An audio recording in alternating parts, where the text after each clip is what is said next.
Hey, what's going on, guys?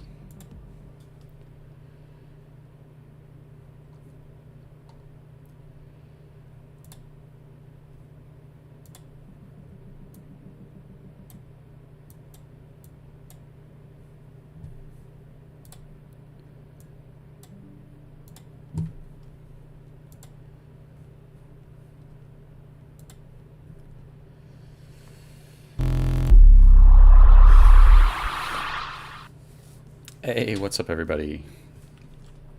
We got just a couple hours left before we do the giveaway. It's a really big giveaway, so it's pretty sweet. Um, we're live on Twitter, YouTube, uh, not TikTok yet, but we will be soon, and then Twitch. We should be on Twitch as well. So we've got a Twitter space going and we've got a Twitter live going. And yeah, kind of a sweet giveaway that will be ending soon. And had some good buys come in over the night. It's another $900 buy a couple hours ago. So things are looking pretty good.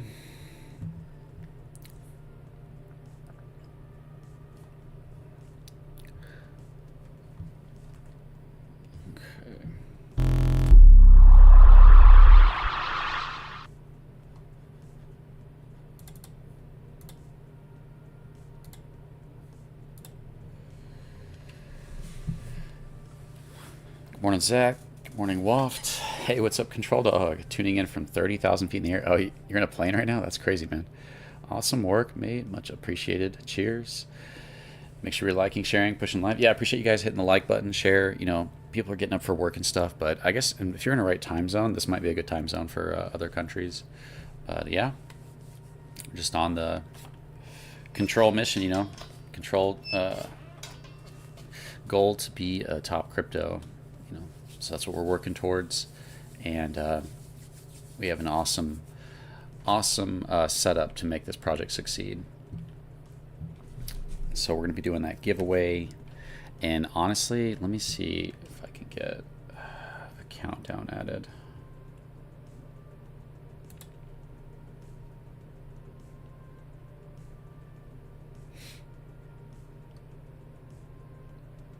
That's the one thing I forgot, was to do the countdown. That's all right, though. What's up, Reen Herniger? How's it going, man? Cosma Kiryu. The F is control token. Control token is a crypto project that uses tax to preserve value by converting it to a stable coin, and it stores it up in the future, and so it protects the project from sell-offs. Typically reward projects, they they give value to everybody. And so control token is about taking value away from people who typically destroy the project and giving that value to the people who keep it alive. And so the people who destroy a project are the sellers. In reward projects, the sellers get most of the rewards and then they sell. So control token converts the tax into a stable coin. So when people sell, they don't devalue that value, those rewards. And then when you delay that value, by delaying it, you're taking that value away from everybody leaving the project. And so it's a way to shift a lot of value into the people's hands who are keeping a project alive. And it basically leaves you with the situation where you have value that people are seeking in the future. And so that is basically everybody paying a tax to keep the project alive, because that tax is going towards the people that keep the project alive. If all the value goes to the liquidity pool with any crypto that you're in, that question, dude, the F is control token. Oh man. It works like a pyramid scheme, so only the people at the top are going to win, and it's only the sellers at the top.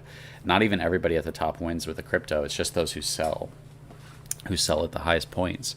And so if you look at a typical crypto, everybody's being rewarded for incentivized and rewarded to destroy the sentiment of the project by devaluing the project. The liquidity pool is saying, if you pull the most value out of me, you're going to win, and if you don't pull value out of me, you're going to lose. And so that is incentivizing and rewarding the death of the project. And that means that only the top people at the top who sell are winning, and everybody else is exit liquidity. And so if you're trying to create a project like I have with control token that's long term, that unites people with the growth of the project, because you're not united to grow a project further than your selling point, and you're trying to sell before everybody else, on top of a bunch of people who get in after you. That's just not a great structure for sustainability or even like a fair giving away of wealth. The LP is giving out wealth in a pyramid like structure to the people at the top. So instead of all of your value going towards that, a tax on buys and sells is going towards the rewards in the future. And that those rewards in the future put a natural demand on the price. They are a protection for everybody. Basically, if a sell-off happens, you at least have your permanent rewards. And everybody who's leaving the project is forfeiting their rewards. They have the biggest portion of those rewards, and they're paying a 20% sell tax into those rewards on the way out. And so there's a massive problem with building on top of a liquidity pool, because it works like a pyramid structure and it incentivizes and rewards those who destroy the project. So Control Token is just balancing that and saying, does somebody really need to make $1 million while everybody else loses? What if that person had a ton of rewards in the future that they're forfeiting to everybody else? And what if they paid a fifth of their sell into those rewards as well? And what if storing up value in the future constantly, whether buys or sells are happening, that value is going up? What if that protects a project? Because you think about it, what is it that that keeps a project alive? Well, it's the value in the LP. It doesn't matter what you're doing. Once the price goes down, people don't give a rip about that project. So by preserving through a tax value, we're preserving the sentiment, we're preserving the belief in the project. We're literally preserving the project by converting it to a stable coin. And then by delaying that value into the future, we are keeping the project alive. And so everybody coming into this project knows that everybody paying a buy tax that's going towards that value. And it's not really a tax, it's more so it's value going to a system. Instead of going to a system that pays the people at the top and rewards the destruction, it's going to a system that pays everybody who's staking and rewards the growth. And so we've created a community of people who are very bullish on the future growth of the project, to the degree that if you go to the holders list, we have most of our community is in the staking pools. Staking pools is an amazing thing when it comes to trying to grow a project long term, because you want people who are focused long term. You can't have that with a typical project. The typical project is get in, get out as fast as possible before everybody else. With this project, we're just drawing in a ton of people who are like, this is long term and we want to see this project do well. And so because we have so many people in the staking pools, that creates a situation where these tokens, which is, there's not many tokens outside of this that can stunt the growth of the project. And that's super amazing to have, because typically you have all of the supply just waiting to sell at the right points, and sentiment can go down in a day, right? But with this, we have this kind of guaranteed commitment from the community that provides this extra bullishness to everybody. Not only do we have permanent value in the future that's building up for the monthly, the 6 month, and the 12 month, which these numbers are actually much bigger, but we also have a community that is committed to the growth of the project in a massive way. And so there's all these factors that allow you to be bullish and work towards growing a project. Control Token is just a project that unites the community with the growth of the project and rewarding them with the growth of the project. And the numbers can become quite amazing. So, if we want to get, here's some numbers right here. If we hit around 100 million in volume, for everybody who has 1 million tokens, you'll have about $30,000 worth of stablecoin rewards for every single person that has 1 million tokens. These numbers can fluctuate a little bit, but it should be right around $30,000. We're not just rewarding you in a stablecoin, we're rewarding you in an appreciating stablecoin. So that stablecoin is constantly going up. It's gone from $1 to I think $1.17 right now. It just keeps appreciating. And it has utilities that are appreciating it, as well as the buying and selling of the token appreciates it as well. When you want to understand XUSD, it's an appreciating stablecoin. So the fact that we could, if we only hit 100 million in volume, for every person who has 1 million tokens staked in the 12-month pool, all of their rewards combined for the monthly, the 6 month, and the 12 month will come out to around $30,000. That's crazy, right? And the implications of having guaranteed value, that sounds too good to be true, but when you understand it, it's not. 13% of buys, 18% of sells. Assuming 70 million in buys, 30 million in sells, with 500 million total staked, total staked with your bag being only 1 million, that puts you at 30 grand, which is awesome, because that means that the no matter how much the price gets sold down, you'll have that $30,000 stored up. Like whatever your share of that value in the future is, it can't be devalued through selling. Selling increases the amount because of the sell tax. Because it's being converted to a stablecoin, it increases your rewards. Selling the rewards increases the value because it's an appreciating stablecoin. I know that sounds too good to be true, but if you look into it, it's not. It's just math.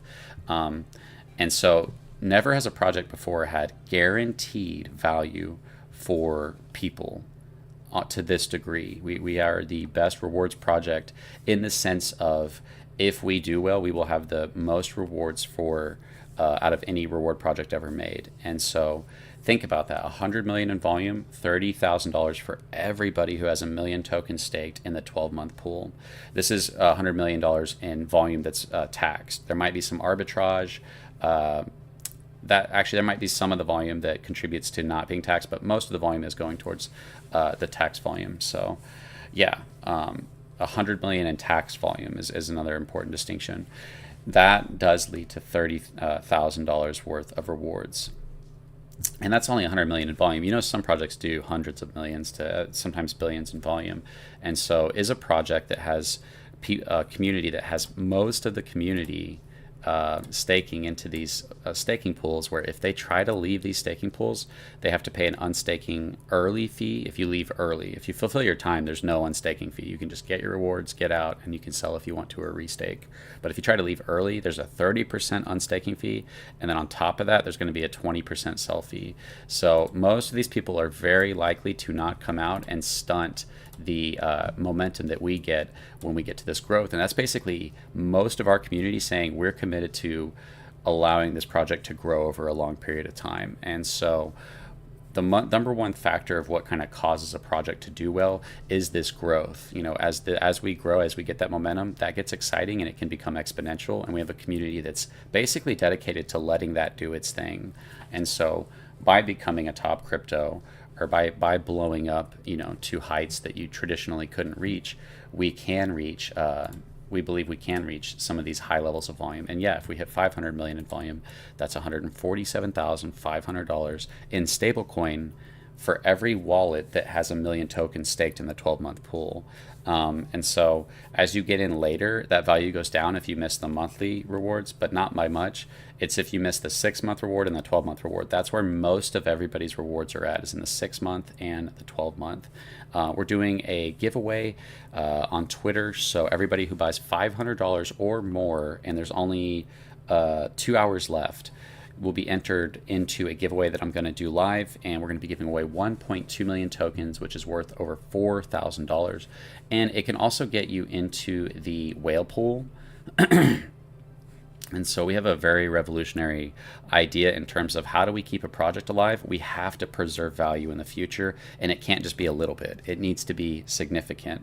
And so 13% of buys and 18% of sells are constantly going towards the future value of the project, which is really awesome.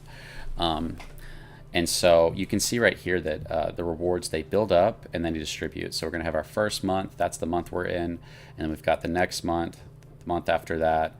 But during the first 5 months, the 4% of all volume is just building up. It's not being given out until the first 6-month reward event. And once it's given out on the first 6-month reward event, we'll have 4% of all volume. Everybody who's left and everybody who's not staking is not going to get their share of this 6-month reward event. And because the 6-month is 4%, no matter what these first 6 months monthly rewards are, that 2%, this will always be double because of the tax. So it doesn't matter how low the volume is, this will always be double what these rewards are. And it doesn't matter if we have no more volume. Like if we only have volume for 1 month, this is a hypothetical, no matter what, this month will always be twice as big as the 1 month volume. And no matter what, the 12-month will always be 3 times bigger from the buys and 5 to 6 times bigger in the sells. Like 5.5 times bigger in the sells, because there's a higher tax going towards these rewards and there's a longer time period of it building up. And so this is a way to have people work towards the growth of the project because they're actually going to be rewarded for it. And so if you can get a community like we have behind the growth of the project, I mean, if you look at these numbers, it's crazy. We have 200 million in the treasury. That's just going to be going back to you guys in the form of airdrop and giveaways. 60 million of that is for the treasury, but 130 million of it is just going to be going back to you guys. The other 60 million is probably going to be used for, something else to help the project grow, but it's not going to be used to pay anybody. It's not going to be used to create sell pressure. It's just going to be used to help the project grow. But look at these numbers. The total supply is 1 billion, and so we've got almost 500 million, which is half the supply. And that's not like what's circulating or whatever in the staking contracts. That's in the monthly, the 6-month, and the 12-month. But we also have 200 million that's going to go back to you guys over a period of time in airdrops, but that's not available, right? So we have a mass that's already like 700 million, about 700 million, which leaves only about 300 million. And so we've got 72 million in Pancake Swap, and we've got 55 million in our XUSD, which is our appreciating stablecoin. That's a secondary liquidity pool, and we have arbitrage that arbitrages these two liquidity pools right here, and it produces a profit, and that profit goes towards the monthly rewards. So we arbitrage that, and you'll see sells on the chart, but those are constantly fueling your monthly rewards, which is pretty sweet to balance those. But there's not much supply out of that. You've got 120 plus, that's like 600 and something. There's not much of the supply that is available. Most of the supply is committed to allowing this project to grow. And so that creates a situation where when we get this momentum, as you can see right here, there's not many factors that can stunt that momentum. So we have a really amazing project, and we've gotten really the hardest parts accomplished, and now it's just about getting momentum. And when we get that momentum, most of the community is basically dedicated to saying we're going to let that momentum go. Whereas with a typical project, they have no incentive to let that momentum go. Their incentive is, should I get out now? Is it over? Is it a quick pump and dump? Like, that's what people are thinking. You can come into this project with a completely different mindset, knowing, wait a second, you're telling me that why are half of your people staking? Why is it that good? It's because of this. It's because of the reward system. They know that over a long period of time, 6% of all buys and 11% of sells for an entire year, next year in August, is the reward event. We just launched. It's a week from today that we've been out for 1 week, and our chart still looks really good. The chart looks amazing, especially if you zoom out, it just looks crazy, right? And so the reason that people are so bullish is because of these numbers, because they understand these numbers. First of all, we're shifting so much value into the future that people understand that value can become very significant, especially if you've been a part of other projects where you don't see insane volume. When you start to see not even like crazy volume, the rewards are insane for even just 1 million tokens. Now, even if you were to divide that by 10, somebody spends $400 and gets 100,000 tokens. If we hit 100 million in volume, they'll have guaranteed value that can't go down, that can't be devalued through the selling of the token, and selling the token actually increases it around $3,000. And so there's this protection, there's this hedge. It's not just you and your mind as a holder who knows, okay, at least I have this guaranteed value. It's the demand that this puts on the token. You talk about a floor and a protection against the sell-off. This has it built into it to protect against sell-offs to a certain point. That's why our chart looks like it does right now, is because there is technically a protection against sell-offs to a certain point. And you look at this upward movement that we have, and we also have exciting things coming. I think that we're in line for something big to happen. So let me look at the comments. I love that question. That was the perfect question to start the stream. Is what the F is control token? That's awesome. Thank you for asking that, bro. That was hilarious. Shaky, Austrian, Thomas Harrison, Tiki419, good morning. Austrian, 1 billion in volume, and I retire instantly. 1 billion in volume? Yeah, 1 billion in volume would be like everybody who has 1 million tokens, or for every 1 million tokens you have around $300,000 worth of stablecoin with 1 billion in taxed volume. So no project, you've seen other projects hit billions in volume, and if you didn't sell, you lost, you round tripped it, right? Whereas with this, if we get momentum, we're going to be able to see something that I don't think any other project has ever seen. Because to have this amount of value stored up in the future, I think we'll be able to potentially correct or change that typical up and down pattern, maybe up and down, because there's so much value in the future. What effect does that have on the sentiment of the project? And it's really understanding these two structures and how they work together: the guaranteed future rewards combined with the liquidity pool. You're playing both of those things. Typically in a crypto project, when you sell, it's just, I hope I get out at the top. A lot of people who sell are hoping the price goes down so that they can feel like they made the right decision. You don't want the price to keep going up. And think about that mindset of a project trying to succeed or grow over a long period of time, where people are being incentivized, rewarded for destroying the project. People are being divided in a game where whoever destroys the project first wins. And so this takes that, and it's like you still have that, but it's not nearly as much. When you go to sell, you're saying, like, say we have 100 million in volume and you have 1 million tokens. When you go to sell this project, if your bag's really high, you'll say, okay, cool, my bag's at, like, I don't know, let's just hypothetical, 400, 500,000. But I've got 30,000 in rewards. And those rewards can only go up between now and the 12-month reward event. So yeah, if I sell, that's fine. I'll be forfeiting that 30,000, but I have a lot more value in my bag, right? And then you pay 20% of your sell, which would be a fifth of 400,000, into those rewards as well on your way out. So you forfeit value and you pay into it. Now, if you're in the staking pool, you're also going to pay an extra unstaking fee into that. You're going to pay 30%, then 20%, forfeit your rewards. So shifting that value. Why are we shifting that value? It's because people don't need to be making millions of hundreds of thousands of dollars while everybody else is losing, right? And at the cost of the project. And so by having a structure like this, and this is why I say, you go back to the rest of DeFi. If you don't like this, if you don't like the tax, you've got the rest of DeFi waiting for you. You've got the pump and dumps, the scams, the rug pulls, the manipulation, the people using bots.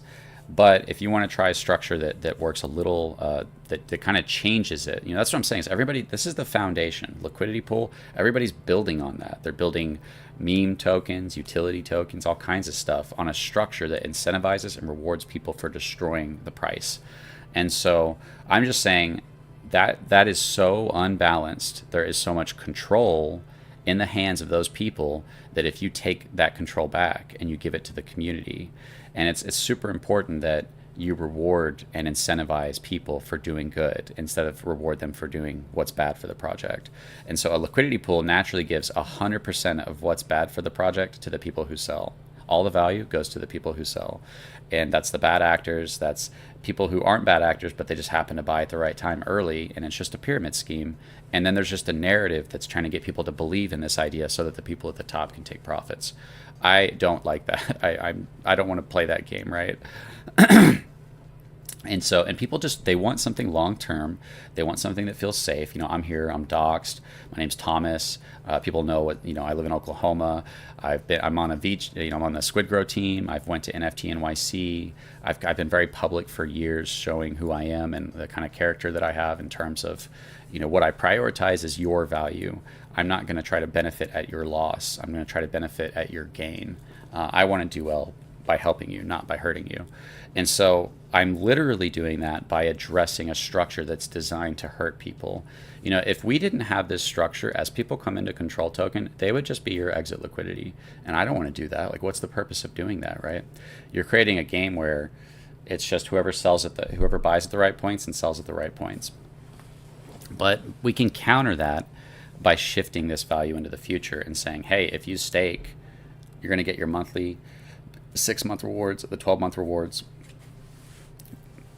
the unstaking fees, and we're airdropping tokens to people that are in the 12-month pool because they should be rewarded for making such a awesome commitment to the project. So we have a 50 million token airdrop that's coming in 3 months. Everybody in the 12-month staking pool is going to get they're going to get to split that 50 million tokens based on the amount of supply they have in the 12-month staking pool, which is really awesome. Facts, I prefer peace of mind. Also, share. I appreciate you guys liking, sharing. It's an early stream. We're probably not going to get a lot of momentum, but we got 2 hours left before this giveaway ends of 1.2 million tokens, which is really awesome. Afternoon. What's up, Taylor? How's it going? Tommy DeFi, Cafe Control. The Austrian, all right, but how we can have those volumes, just hope on the momentum, or are those soul special ideas from you and you team? Hey, what's up, Austrian? So this is the idea, right? And I have a lot of videos on this if you want to watch my videos on YouTube. And if anybody's on the Twitter side that wants to come up, go ahead and raise your hand and I'll bring you up, and you can be on the space as well. That where does volume come from with any project? It comes from really when a community is bullish on an idea enough to let it grow, that they have such a bullish expectation of the future that they're willing to sit on very large amounts and not sell. And the more that people are willing to do that, the more the project's going to grow, right? And as the project grows, that's when you have the capacity to see billions in volume or hundreds of millions in volume, even with high tax tokens. It's been done with SafeMoon and Evergrow. And so we've seen high tax tokens, but the taxes weren't utilized as good as they could have been in terms of SafeMoon. Giving out reflections in the terms of giving back the token to everybody, that makes whales even stronger and increases their ability to devalue the liquidity pool. But if you convert it to a stablecoin, it pulls value away from them from being able to do that. And now, instead of having more power to devalue the stablecoin, those rewards are in the future. And in order to get these rewards, you have to make it here, and you have to be in the staking pools. And so if you're not in the staking pools, you're not getting any rewards. What does that do? It increases these value for the people who are. And so we create this situation where people who are getting out is leaving a very strong community who's working towards making this a successful project, because they're united through value in the future. And that's just there's so many positive implications from that. The natural demand it puts on the price. If we hit 100 million in volume, the price of a million tokens, if it ever went around 30 grand, people could literally just be buying in free, right? If you could buy in for 30 grand and get 30 grand in rewards, well, that's crazy. Well, if the price was $60,000 and it had 30,000 in rewards, well, then you could buy in 60 grand. Or not even 60, you could buy in 1,000 and have your price covered. So the rewards in the future raise the floor that protect against sell-off. And as the price comes down, those rewards go up. It just keeps moving it up, and sideways action keeps moving it up. So it's an amazing structure, and other high tax projects have seen hundreds of millions to billions in volume. And so this is a structure where if we get that kind of volume, we will have the most amazing protection and guarantee of the future of the project. This is what I was saying is, and we're set up to do this. We really are set up to do this, because you think about it, what happens when the price goes up for any project? People get excited, right? You watch your bag do a 2x, that's bullish. You get excited. You're like, dude, check this out. My bag's at this. This is awesome. Hey, check out this project. Right now, everybody's sitting on like a 3 to 4x, almost a 4x from pre-sale. In less than a week, we're at about a 4x. That's freaking awesome, right? We're not too far off at 10x. And so that's really good. And so when the price is moving up, there really isn't a better, what's up, Mike Finch? You're good, brother. There isn't a better marketing than the price going up, right? And so I can't talk about what will happen legally, but I can say that as the price moves up, people get bullish and they get excited and they get into it, and that causes it to go up more, which causes more people to get bullish and excited and get into it, right? Because you're watching the value of your bag go up. And at certain milestones, we start to really stand out from the rest of DeFi. And I think that we kind of already do in many senses. If you go to these charts and you go start looking at these other charts, very few actually look good. Most of them will look like a pump and a dump, right? That one's like not terrible, but it's not great, right? This is your typical chart, and it's actually not. These are the top, some of the top projects. Most projects are just boom, dump, and it's people scamming you. This one's doing good. This is very few that I see that are doing good. I don't know what's going on with that one. This one was dumping hard yesterday. Where is it at now? Okay, yeah, not looking great. So it's just this typical pump dump pattern. There's literally a pattern of psychology that's playing out based on the structure of incentivization, and the liquidity pool incentivizes rewards the destruction. All these people causing all these red candles, they're winning. Everybody who didn't sell, they lost. They wish they would have sold up here, right? And sometimes you just get stuck with a dead project. So it's super important to understand when it comes to a project succeeding and doing well, that it's allowing for that growth to flourish. And we're in a situation where, because we have real value in the future, where people know that if we hit these volumes, if we, for every 100 million and we hit, you're getting about 30 grand of stablecoin guaranteed value, plus the ability to sell your bag. You could sell your bag at any point, but you have this guaranteed value. After you get these rewards with no unstaking fee, you can come out as long as you finish your time and sell your bag. So you can get these rewards and sell your bag, which is really sweet. And so reward projects are an awesome idea, but giving them out to everybody just gives them to the people who usually destroy the project. And then there's no value left in the future. I don't know how important it is for people to understand, if you don't have real value in the future, the project's dead. So by preserving value in the future, we're literally preserving the life of the project. And there's a element of bullishness that we can all have to that. That's why we have this many people in the staking pool, is because they understand that this isn't your typical project, that you have a doxed founder who's a YouTuber who makes content, who does spaces, who's honest, who's trustworthy. I could have already rugged this project for hundreds of thousands of dollars. I'm not going to do that. I'm not that stupid. I'm not that immoral. And I want to make a successful project. My family's in this. You guys are my friends. I want this to do well for you guys. And so you've got this deep level of transparency and honesty. You've got a very innovative idea that hasn't been done yet, and you've got this message that hasn't been communicated to the space yet. You have a massive market of people who are being abused and taken advantage of in the crypto space, and then you have a project that fits their needs. You want to be in a project that's long-term. You have most of the community committed to the long-term growth of this project. That's such a unique thing to get. Not only do we have this value in the future that protects the project, but as people enter the staking pools, they increase the sentiment. If you want to know why does a project blow up, then it's because of it's purely one thing: a bullish expectation of the future. People expect to make money. That's what allows you to sit on 5 grand, 10 grand, 50 grand, 100 grand, 500, a million, 2 million, 4 million. People have such a bullish expectation of the future that it allows them to do that. And so what does Control Token have in terms of the bullish expectation of the future? You know that all volume is fueling permanent rewards in the future right now. And that's showing on the website. It needs to be updated. It's actually a lot more than this. And we have a lot of cool events going on. We have a lot of exciting things coming. But you also know that the team, like you guys are basically the team of the project, has basically said, we are committing to the long-term growth of the project and towards a project that rewards us for doing so. And because we can tell that it will, it's not hopefully it does, it's as we grow and see volume, it will reward us for doing that. And the milestones for that are they're not insane. You know, when you look at other projects and the volume they can get, what kind of volume can a project get that has most of the community dedicated to the staking pools, which pulls away from the ability to stunt the growth of the project once you get momentum? And so I don't know. I think Control Token is a combination of a bunch of innovative ideas that is kind of everything that you're looking for. And as we grow and prove ourselves, at a certain point, it's going to catch this momentum. And that momentum is very unlikely to be stunted by these people that are in the staking pools. Because if they try to take profits, they'd have to unstake early, pay a 30% fee, forfeit their rewards in the future, pay a 20% sell fee. And so it's a structure where the people leaving are fueling the future. Typically, when you leave a project with any other project that you're invested in, when people leave, they are not leaving behind any positive. And if they are, it might be just barely, it's insignificant is what I'm trying to say.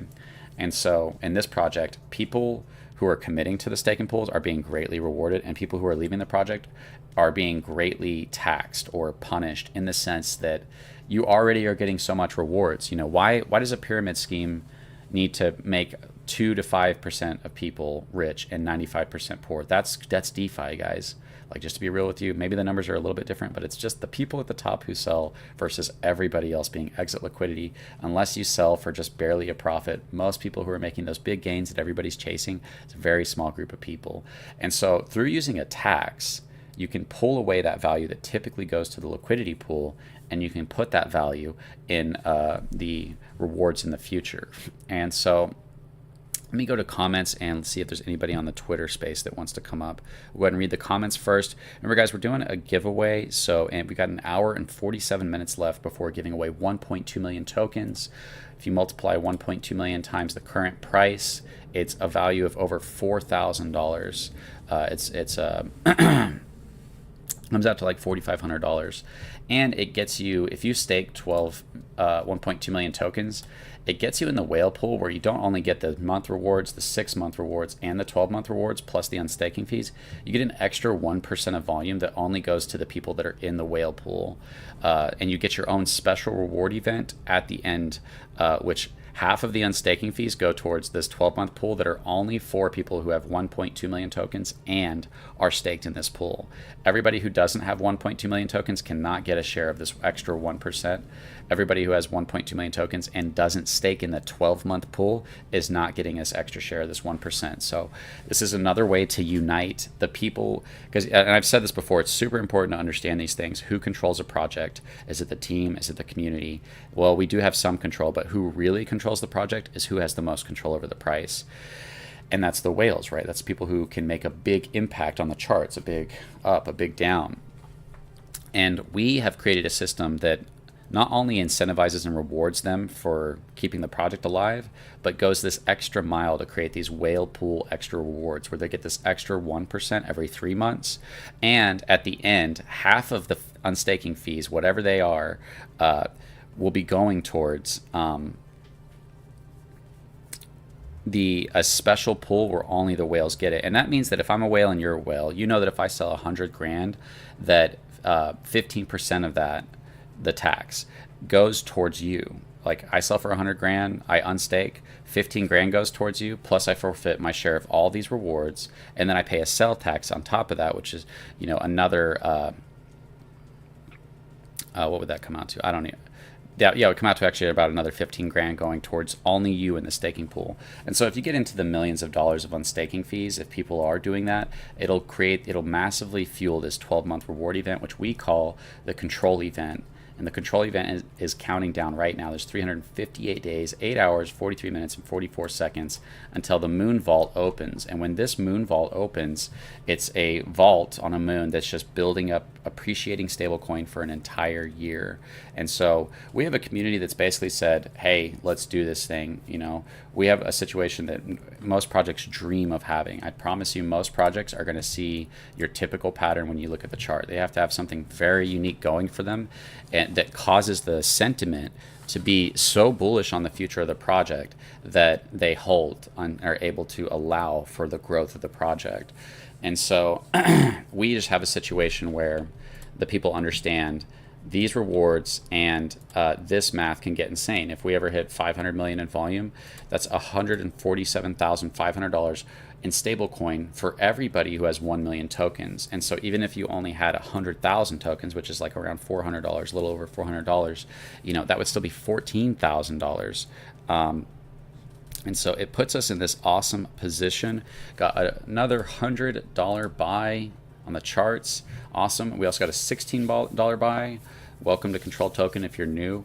And so, I don't know, there's all these levels of, I think this has everything that you would want to see in a project. And you have to decide now for yourself.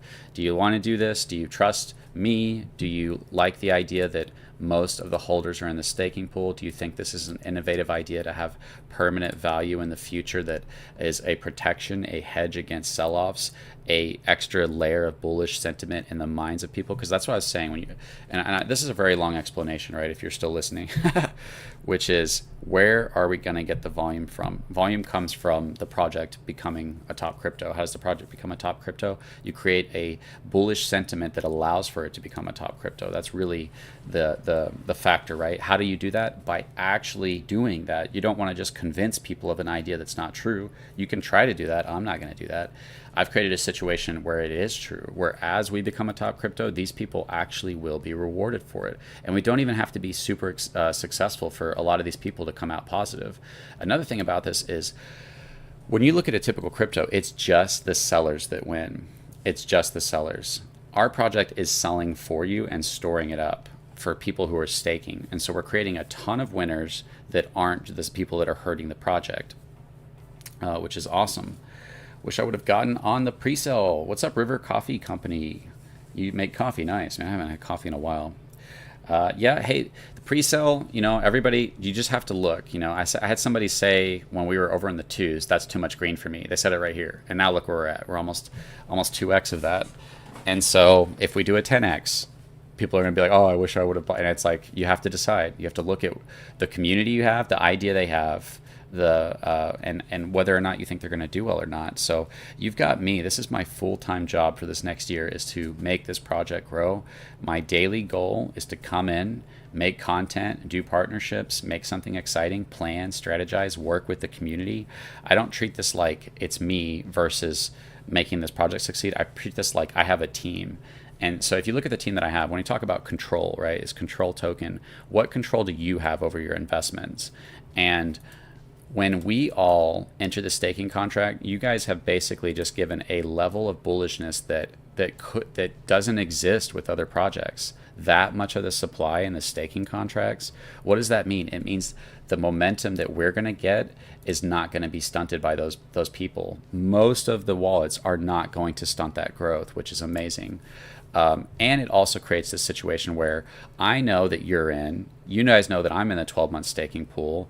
And so it's like, as a community, we're all committing to the future growth of the project, and we're not just saying it, we're demonstrating it. If you go look at that, that's how many people are in the staking pool. If you go to the website, controltoken.net, click on the staking, you can see the total amount staked. We're at 481 million with a total supply of 1 billion. That's crazy, right?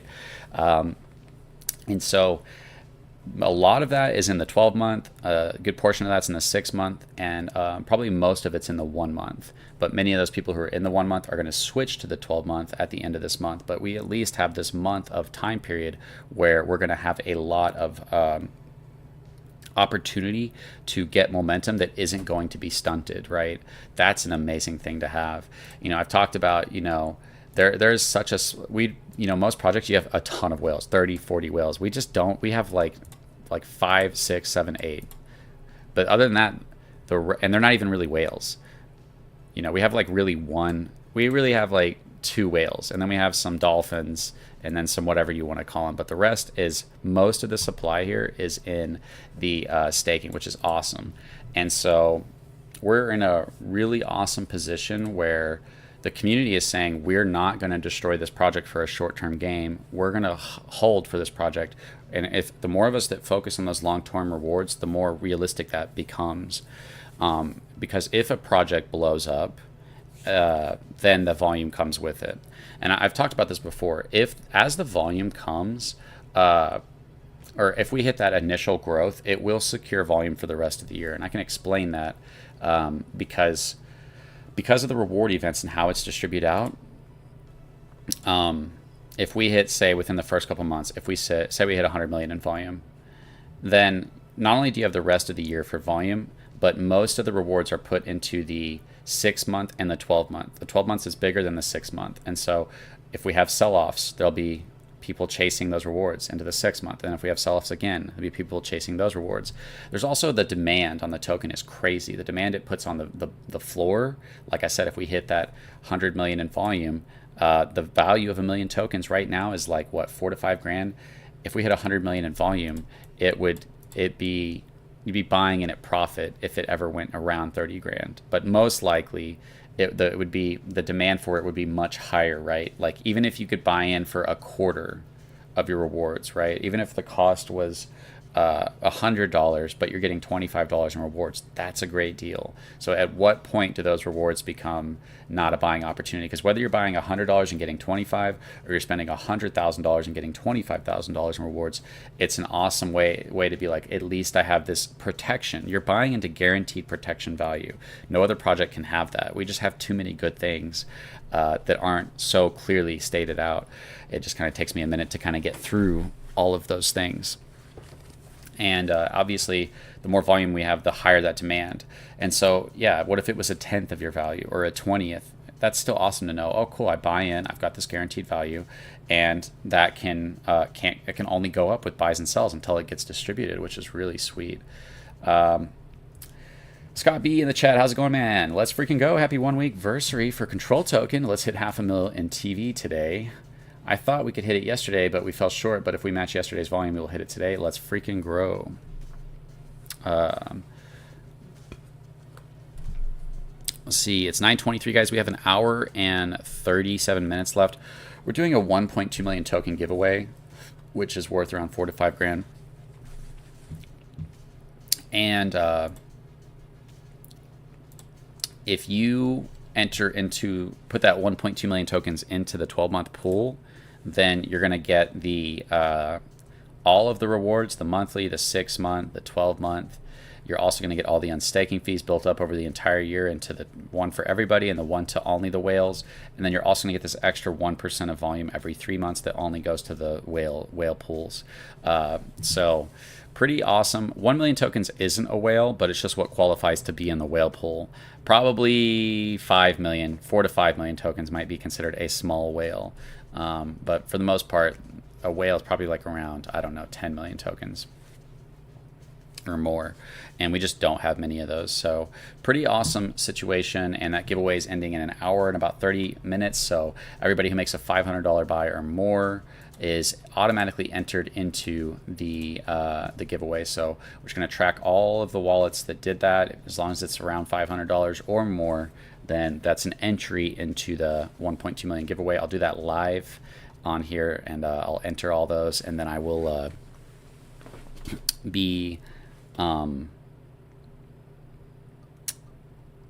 sending out that value probably live. If not, I'll do it right after the live ends. Dang, we got a $3,000 buy. And so, we saw this momentum, and it was really awesome. But we're just it's just about, hey, let's get that momentum again. Let's go ahead and check on the comments and the Twitter space. Anybody wants to come up on the Twitter space, you're definitely welcome to. What's up, Primo, Bryant, Trek, Zach, Jason, Control, Tokenomics. How's it going, man? And we also have Real Tommy Crypto. So we just have an amazing community, and it's just about getting that momentum. And it might be getting momentum and then having a little bit of a pullback, getting momentum and having a bit of a pullback. But at a certain point, we have too many people committed to not pulling back on that momentum. And if that momentum starts to go, you know how exponential it can become. And so that's kind of one of the number one things I focused on when making this. As cool as all these ideas are, there are so many amazing ideas when it comes to Control Token. The idea was really designed for these moments, that when we get that momentum, how do we allow this momentum to reach its potential, to reach that maximum height of what it could be? And it's like, well, you have to remove the factors that stunt it, right? The bad actors, giving away tokens, rugging it. You remove all that. And then you have to remove the sell pressure, right? And how do you remove sell pressure? You have to incentivize and reward the future. You can either deceive people, or you can say, hey, this is a long-term project, and if we do well, everybody will have $1 million. Everybody who does well who has 1 million tokens will have guaranteed value that is significant, right? If you compare this to the rest of DeFi, go look at another project that hits 100 million in volume. What do you get out of it? Nothing if you don't sell. With this project, if we hit 100 million in volume, everybody who has 1 million tokens will have $30,000 that can't be devalued by the selling of the charts. And so I would say it's not just that worst case scenario it can't be devalued, it's that best case scenario the value incentivizes growth. There might come a time where a correction happens, but when that correction happens, as the buys are going up, the rewards are coming up, and then as the sells happen, it moves the rewards up even more. And so at a certain point, if the sells can only happen so much before you're buying into profit, that's the crazy part about Control Token. And the demand on the token probably won't allow it to get that low. And that creates situations where you're probably very unlikely to see certain price points where people could just buy in. The demand on 5 million tokens is so high, even though right now it's worth over 20 grand, which is insane. Because if we hit 100 million in volume, then that would be $150,000 for every single wallet. Like, it sounds too good to be true, but it's super important that people understand that. For every single wallet that has 5 million in tokens, not if you sell at the top or if you sell at the right time. For every single wallet that has 5 million tokens, if we only hit 100 million in volume, we'll have $150,000, right? And there's factors that can make that a lot bigger. If there's less of the supply staked, if there's more sell volume, if it appreciates because it's an appreciating stablecoin, if there's more sell taxes or unstaking fees fueling those rewards as well. There's a lot of factors that can increase that as well, which is really awesome to know. And so to who can make that claim? What project can make the claim? Oh, for every wallet that has this many tokens, if we hit this much volume, we'll have this much rewards. I don't think any project can make that claim. I think we're the only one, and that's why we have the community that we have, who's committed to the growth of this project. Now we just have to get that momentum, and it's a hard time to get momentum without being a bad actor, without manipulation or fake charts or pump and dumps or any of that stuff. We're just working on genuine. We're just like, hey, here we are, and we're about to start pouring out the treasury, about 70 grand in the treasury, and we're about to start paying for stuff to just kind of get the word out, because once we get that momentum, then it's going to be hard to stop it, is really what I'm saying. It will be hard to stop the momentum when you have a massive amount of the community, like most of the community. It's not half the community, it's most of our community is in the staking pools. Like, I don't even know what it is, 70 to 80%. I need to figure out what it is. It might be even more, but most of the community is in the staking pools. And so they're not going to stunt the growth. They're very unlikely to stunt that growth. That's a crazy situation to have. That's a level of bullishness that you just could not have with any other project. You know that everybody could sell at any point, and you know that every wallet above you is just waiting to see their selling points, and it only takes a couple of them to sell to stunt that growth before everybody abandons ship. And then there's no value left in the future of the project. Everybody else's exit liquidity. That's a problem. That's a terrible structure. I don't want to do that. So the value in the future is protecting everybody coming into it, and everybody coming into the project who agrees, who understands this and is like, this is a great idea, I like this. They're probably thinking long term as well, and they like the idea of everybody paying value into the future. And we're drawing in long term thinkers most of the time. Yeah, we might have some people who get in and they're getting out. We haven't had any massive sells. Most of the people are committed to allowing this project to grow, and we're just on this is the final part, is getting that momentum. And once we get that momentum, we have a community who's going to let that momentum go to whatever it will go to. That momentum is usually stopped by bad actors or the selling, right?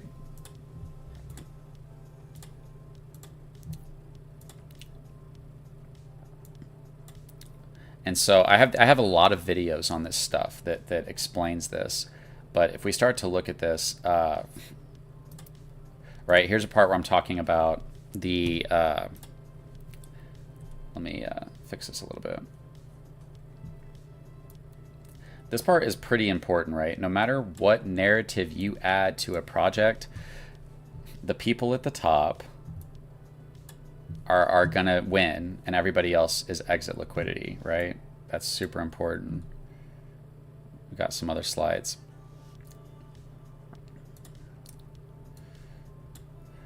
Okay, yeah, that one's kind of important too. So this is kind of the thinking of control token. If you're on the Twitter side of things, in the spaces, I mean, then you're not seeing what I'm showing. But on the live, I'm showing it. So the problem is found in how the liquidity pool operates. I don't know if anybody's ever heard anybody say this. It takes in value and it gives it out. It does it like in a pyramid structure. It incentivizes rewards the death of the project. It's super important to understand all that. Yes, there's this game of getting in at the right time, getting out at the right time, right? But that's basically how it operates. So in order to fix that, you basically need something else that does the same thing, that takes in value and gives it out, but you need to counter the liquidity pool. Instead of giving out value to the people who are destroying the project, we need to give out value to the people who are keeping it alive. How do you do that? Well, you have to preserve it, and then you have to delay it. And now you're giving value to the people and you're giving it to stakers, people who are committing to the growth of the project. And by creating a massive community who are working towards that, we have an amazing structure. We just need this final key component, which is momentum. Good morning, James Rogers. How's it going, man?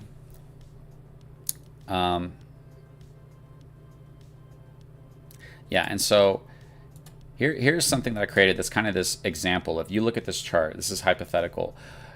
The values in the future, everybody's paying this tax that goes into this value in the future, that everybody who's selling right here doesn't get this value. They're not able to get to this value that's in the future.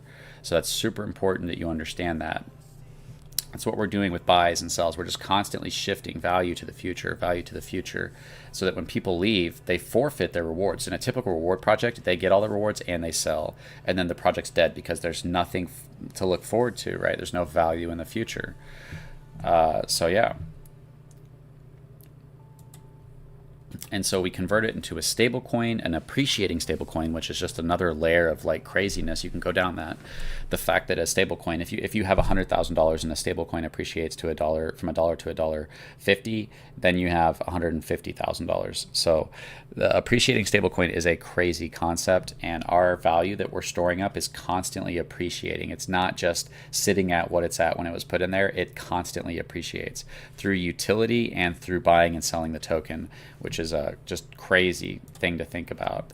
Here's another thing that I have.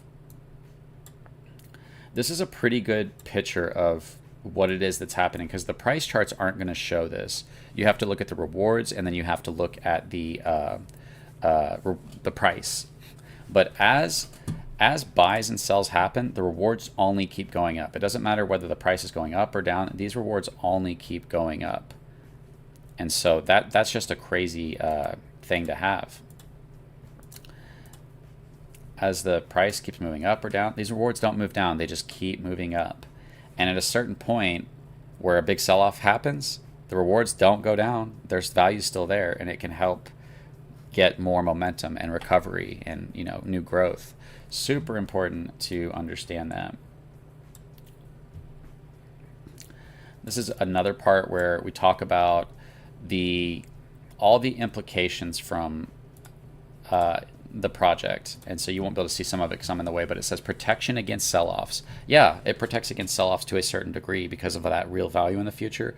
If the price gets near what the rewards are, it becomes an amazing buying opportunity, whether it's covering 1/10 of your buy-in, half your buy-in, or all of your buy-in, right? If the price goes low enough. So with volume, it just keeps raising that value, and it keeps raising the demand on the token, which protects it against sell-offs to that degree. What project has had that? I don't think any project's had that. That puts that natural demand on the LP. It rewards and incentivizes the holders in a meaningful way. It's not just deceiving them into holding so that other people can be exit liquidity. You're actually going to be rewarded, and you guys can see the math. That's why the math is crazy, right? If we hit hundreds of million of volume, everybody who has those tokens is being rewarded.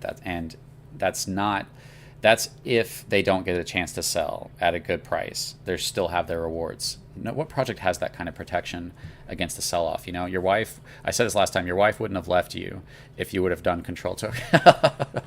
That's my selling point for control token, is your wife won't leave you. That's a great selling point, isn't it? Come to control token, your wife won't leave you. Because if you put in a certain amount of value, you'd be like, hey, at least we have these rewards that we're going to get. And she'll be like, okay, I guess I won't leave you and cheat on you. You have an exciting event to look forward to.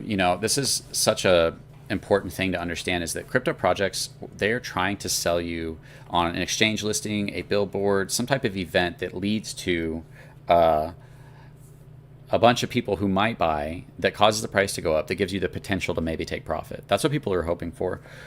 Potential upon potential upon potential of maybe getting value. With control token, we're storing up a big reward event. It is exciting, it's real value, and it has the potential to bring in buyers because of an exciting event. It's an exciting event that fuels itself. The more people chase that event, the more they fuel it. The more people sell, the more they fuel that event. That's a crazy structure to have.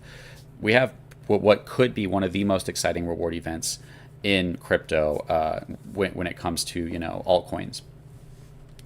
Unite the community in the growth of the project. That's such a massive thing, to have the community actually united in the growth of the project. That might be one of the most valuable things about control token, is to actually have a community that is willing to and committed to long-term growth of the project. So I've talked about this before as well, that when it comes to selling in a typical project, what do you have to worry about?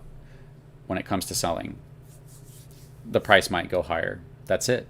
With this one, you have that. The price might go higher, and you're not getting your rewards, your monthly, your 6-month, or your 12-month, and you're forfeiting your share of all the unstaking fees, and you're forfeiting the whale rewards, And if you're unstaking early, you're paying a 30% fee. And if you're selling, you're paying a 20% sell fee.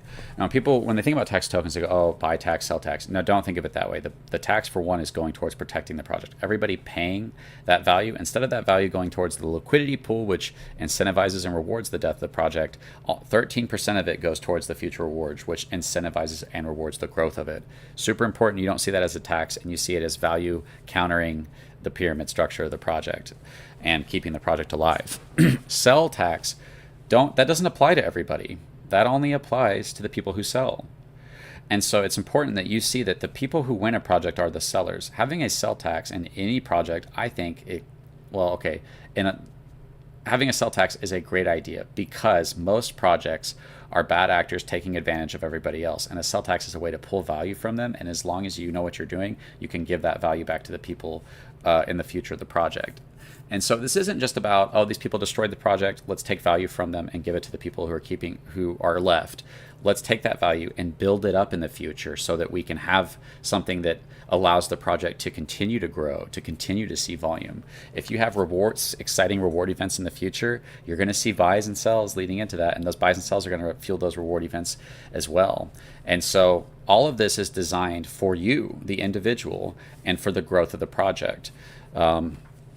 Keeping the whole project in mind is keeping every individual in mind. And so by creating something that is sustainable, long-term, more fair, rewards not just the sellers, it rewards the stakers, pulls value away from the sellers in the sense that they forfeit their rewards, they pay the unstaking fee if they're unstaking early, they pay the sell fee if they're selling.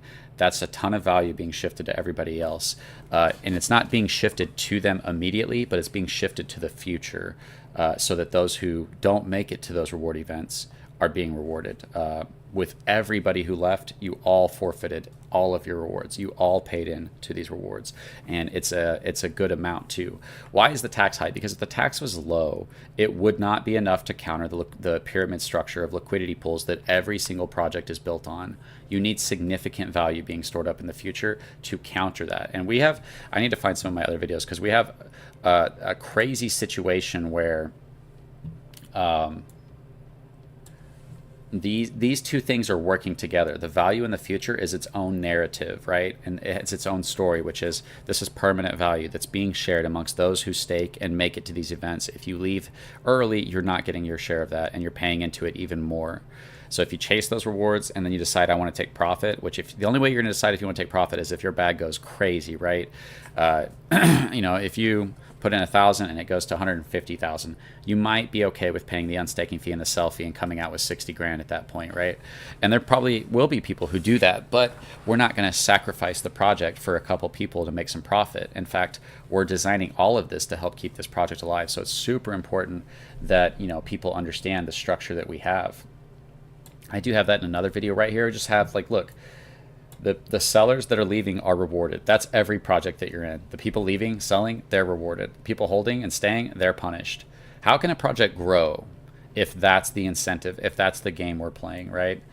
They can only grow so much. But the thing is, the reason projects are growing is there's such a market for people that are chasing a project that grows, that's long-term, that's safe, and that has a innovative structure like this one has. So I think there's a massive amount of people out there who are going to like this idea as we prove ourselves. If the price goes up, our message becomes louder. It becomes more, what am I trying to say? It proves itself.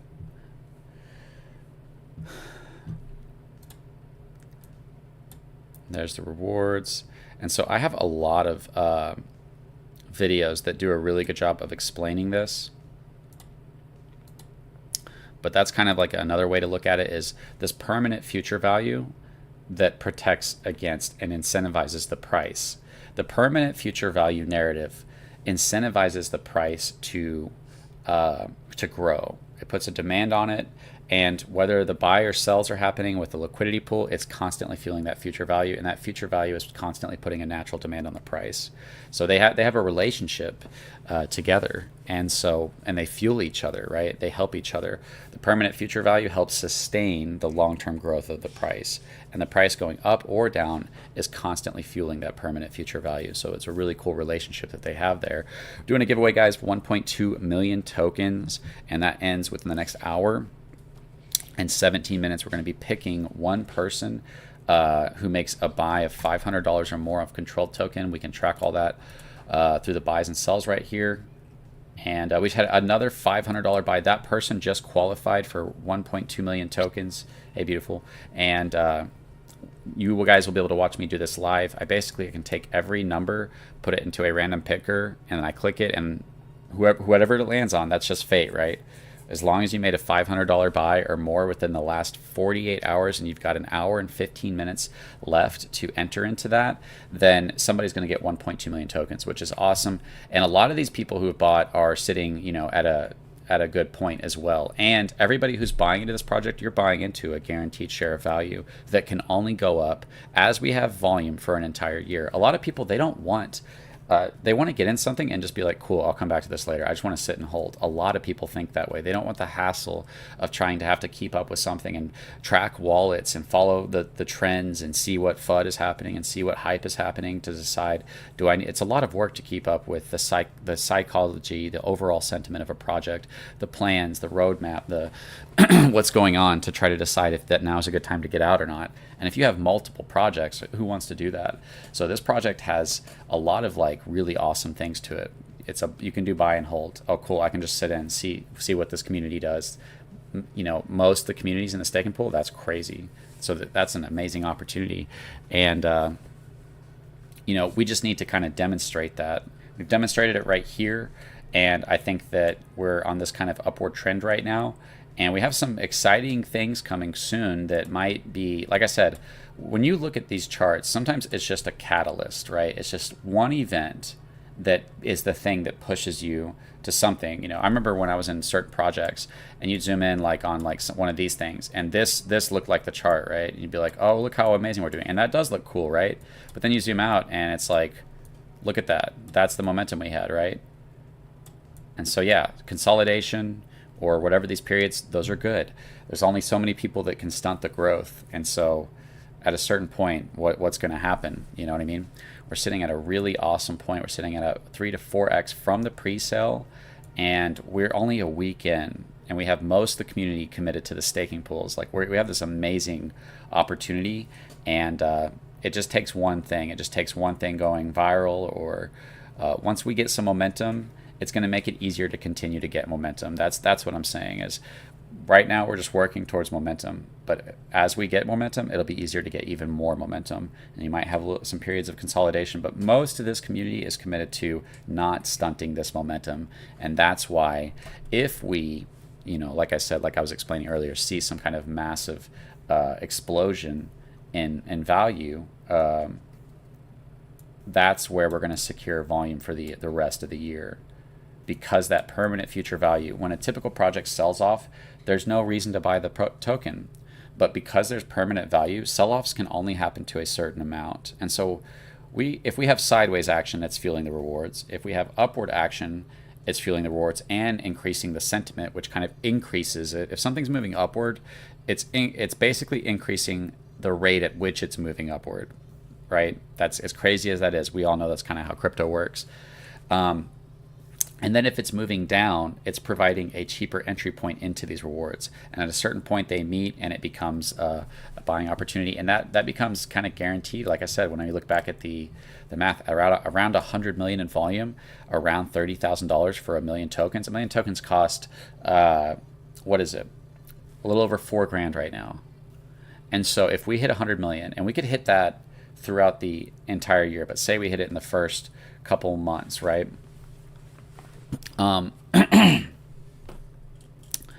Then the price, if it ever goes near 30 grand, it's this amazing buying opportunity, which means that that's like a floor, right? If the price ever went to 30 grand, somebody could just literally buy into rewards that are worth more than their investment. That's crazy, especially since you're paying a buy tax.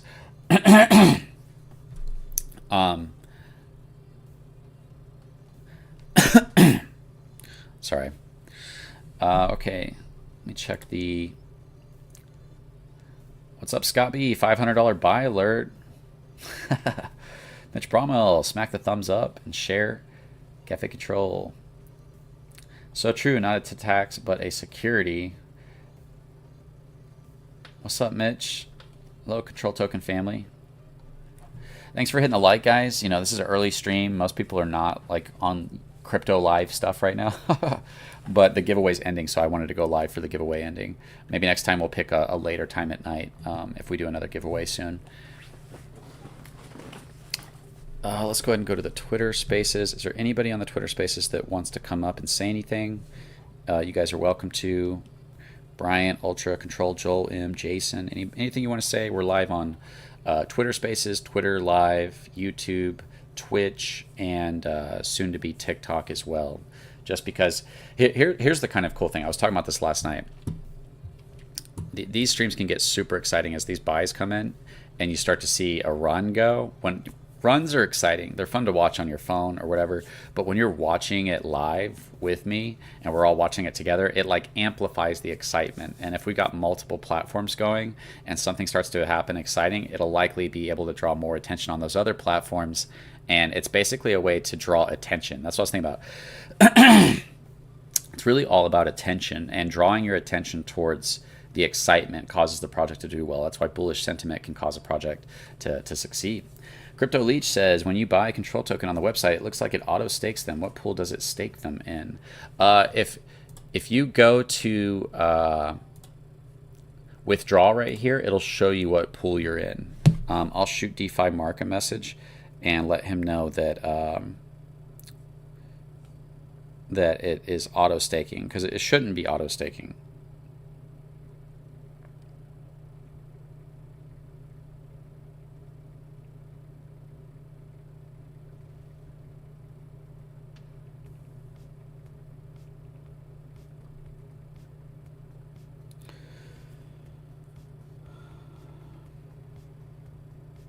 Did we just have a 500? Did I miss a $500 buy? Oh no, I got that one. Oh no, I didn't get that one. Another $500 buy? No, I did get that.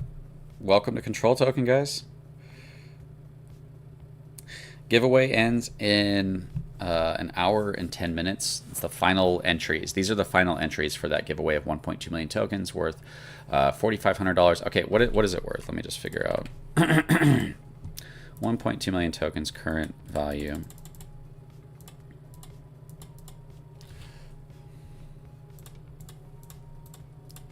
Is worth $4,551. Now you pay a sell tax if you were just trying to immediately dump it. Then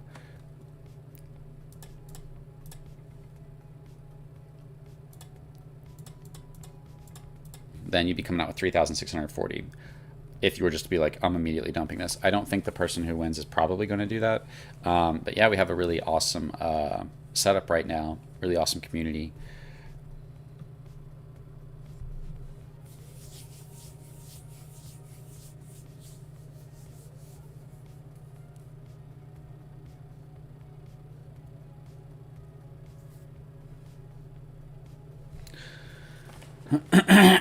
Good idea, Joel. I appreciate that message. We'll definitely try that next time. That's another thing about this is we're kind of removing all of the bull crap. I'm not like LARPing as a CEO. I'm not pretending to be something I'm not. We're here to make money and the project to do well. We're here for the value. That's all we care about. And a lot of this stuff is not needed. I think a lot of billboards, a lot of marketing, a lot of stuff is just wasting money, and it's just kind of pretending to be something that it's not.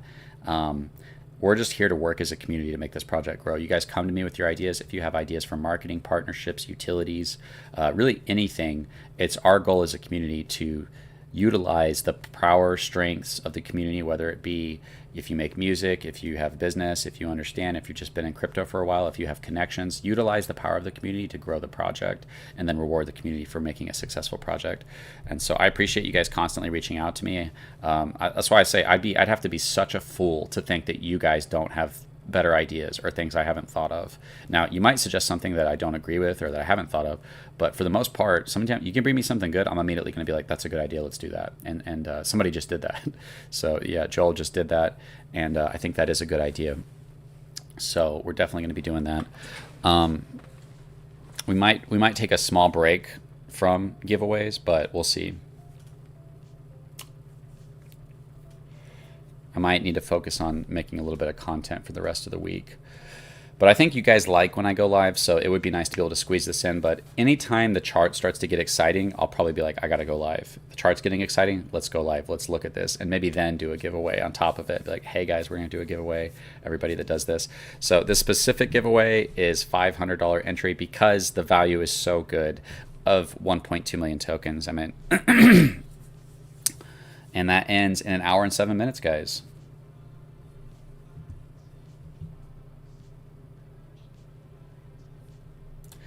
Is there anybody on the Twitter side of things that I'm missing?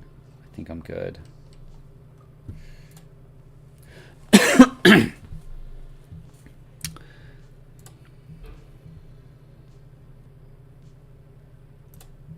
high would the price?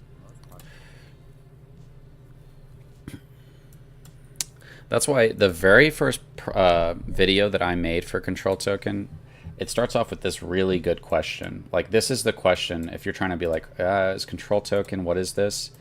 Just answer this question in your head.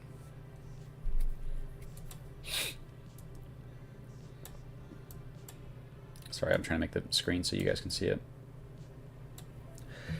And it says, how high would the price of most projects go up if no one ever sold? Like, that's the question. How high would the price of most projects go up if no one ever sold? Well, obviously, it would go crazy most of the time, right? There's so many projects that have sold themselves short because of greed and people taking profits. And it only takes a couple whales to take profits to really make everybody else get scared and abandon ship with your typical project. And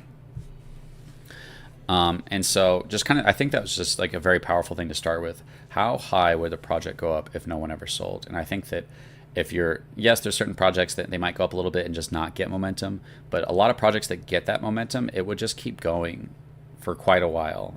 I think that most projects aren't even coming anywhere near what their potential is because of greed, bad actors, and the LP incentivizing the destruction of the project. And so I think that was one of the best things to start with. I believe that these projects would be skyrocketing if they were being rewarded and incentivized for the growth of the project.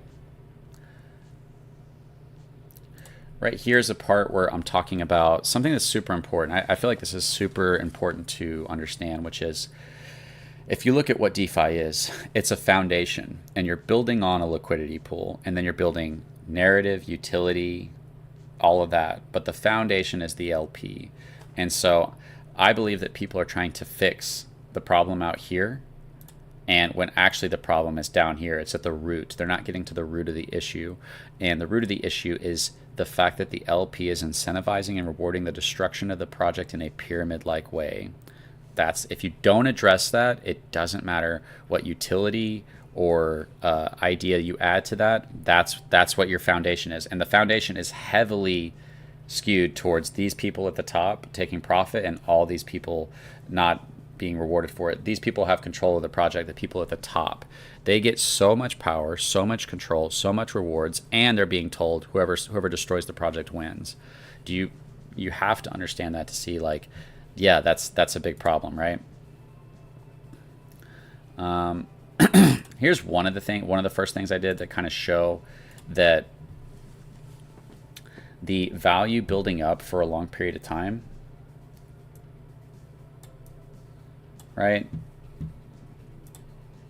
You have it your monthly, your 6-month, and your 12-month. Control tokenomics. Welcome to Control Squad. I'm going to change that from a safe mode to a control. So you've got, this is kind of what it looks like. You have your monthly, it's going to happen 12 times, right? The 6-month is going to happen twice, and the 12-month is going to happen once a year.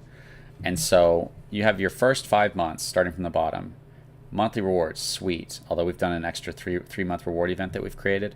But when you get to that 6-month, you have this value that's built up for 6 months. And it's twice as big as all of this value, which is really awesome. Then you have 5 more months.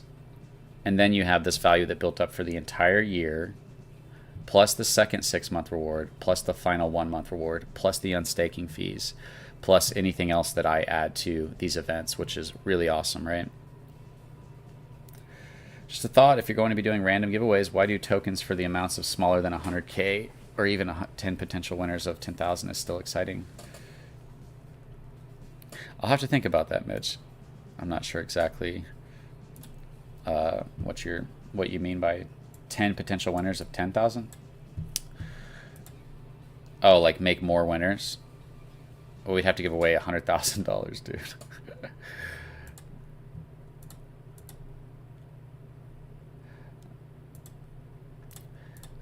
And so this is another really important slide, which is talking about increasing that value, right? And so we have this increased rewards because everybody, if you just give rewards to every single wallet, then you're diluting that, right? $100 being shared amongst 1,000 people is like nothing. But if you share $100 between 5 people, hey, it's not bad.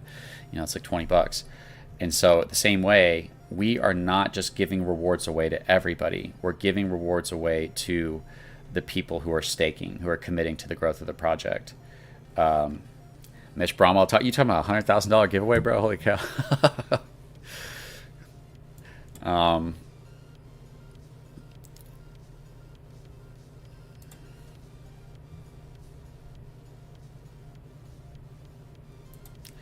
Here's a slide because I talked about Evergrow. Evergrow is a massively successful project, and it was kind of the idea that this is the chart for Evergrow too.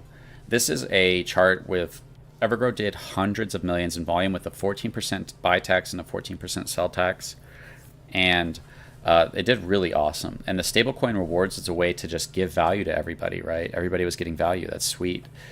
And so it was really awesome. After the sell-off happened, you know, there's not a ton of volume, and the value in the LP was gone. And so this Evergrow is kind of one of these stepping stones to me thinking of this idea, because I'm like, as awesome as Evergrow was, what if you delayed those rewards? What if instead of giving all these people their rewards, we delayed it? And what would this value in the future do to the future of the project? And what if this value continues to only go up as volume happens? That's the secret, is if you give out rewards immediately, they're not building up, right? But if you delay those rewards, they build up. And if you delay them a lot, they can build up over a long period of time. That's super, I think, innovative and special when it comes to countering the typical structure of a liquidity pool that just is a pump dump, and that's where it leaves you. So it's really just trying to change this pattern over the course of a year.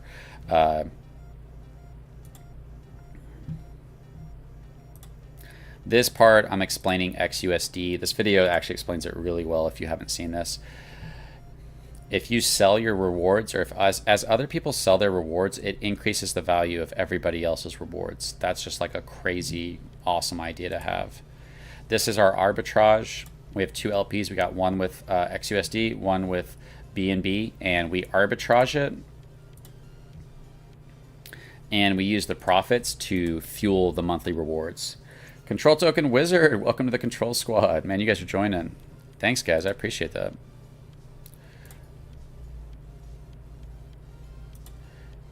Here's kind of just a visual of, you got your monthly, your 6-month, your 12-month. It's obviously always going to be bigger, no matter how much volume we get. And even if the volume stops, it doesn't matter. These reward events will always be 2 times bigger than those monthlies, and 3 to 5 times bigger than, 3 to 5 times bigger than the 1-month rewards all combined for the 12 months.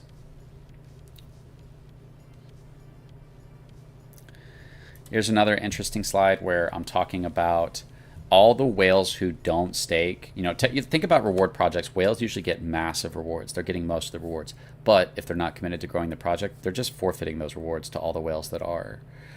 So it's a way of just constantly shifting value from the people who aren't helping the project grow to the people who are helping the project grow.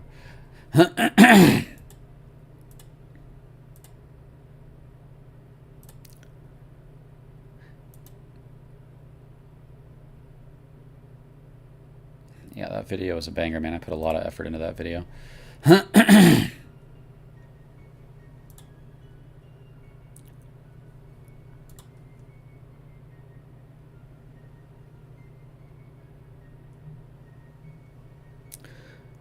Okay, so yeah, here is another example where I'm talking about the liquidity pool and how the only way to counter that, you can't see it too well, is to use tokenomics. Liquidity pool takes in value, gives it out. So tokenomics, you can take in value and give it out, and then we can store it up in the future.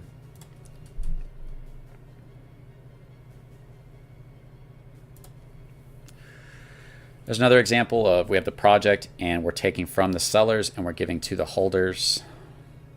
Here's a cool shot of kind of how I envision the control event. Thanks for the follow, Sophia. I appreciate that. It's a giant moon vault full of stablecoin. You get the monthly, the 6 month, the 12-month event. That's a really cool shot. I used AI to generate that. I'm sure you could tell.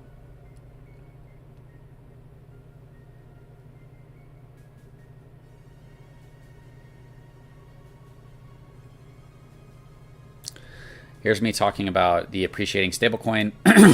If the value of the stablecoin goes up, it increases the value of your rewards. If it goes from $1 to $1.40, your $10,000 now became $14,000. That's what you're being rewarded in, is in a utility appreciating stablecoin.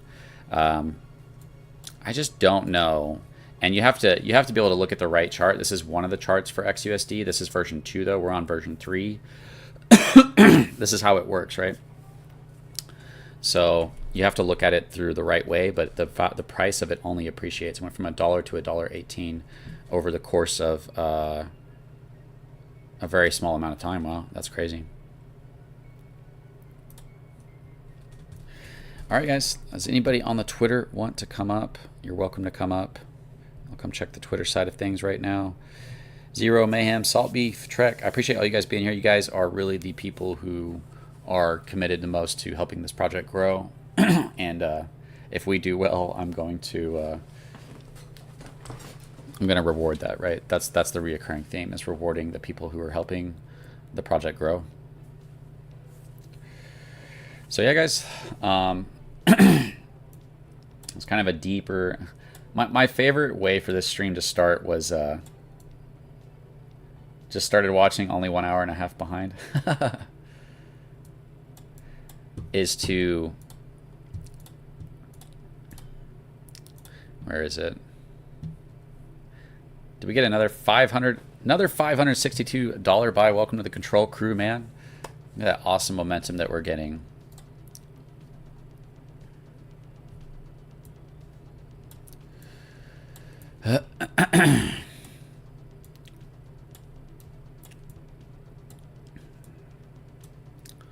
Look at that momentum. We're not too far from the all-time high. You know, I hope we hit the all-time high today. That would be epic.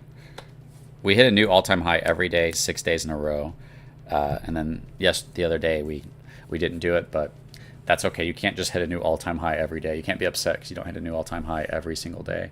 But like I said, we do have some exciting stuff coming out, and I am watch you or Ben Armstrong. Oh, is he live too? That's funny.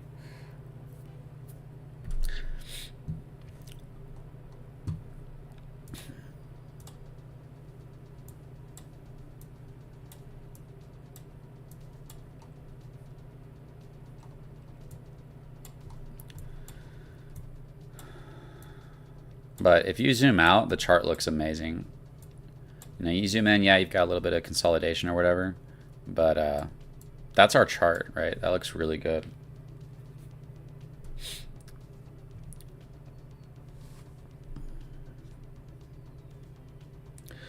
$561 buy. That's awesome, man.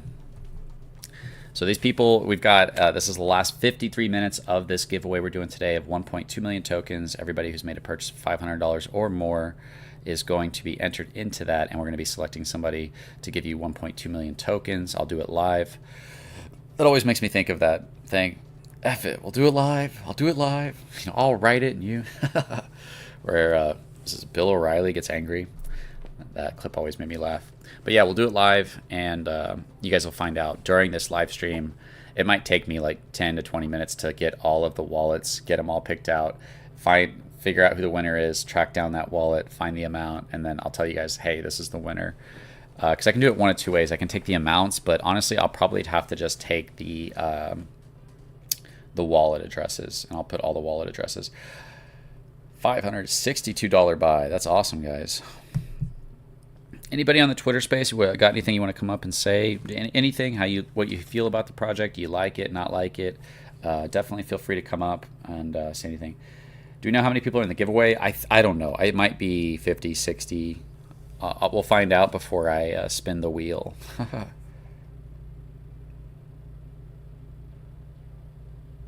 Been crazy busy, but I need to hit it again. What are you hitting, bro?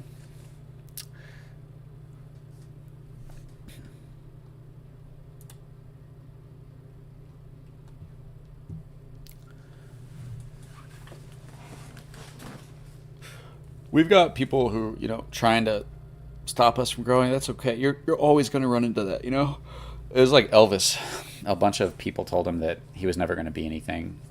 And then he became like the most famous thing. So you're going to experience resistance from the current setups, current system, especially if you have something that doesn't fit in with that system. And I think that control tokens, tokenomics, just kind of, because it counters that system, it kind of it's different and it's unique, and it kind of makes that system look a little bad. Not intentionally, but it's just, if you try to design something better, it's going to make things that are worse look worse. And so we might get to see kind of resistance from people because we have something that I think is revolutionary in terms of storing up that value in the future of the project. That's an amazing concept.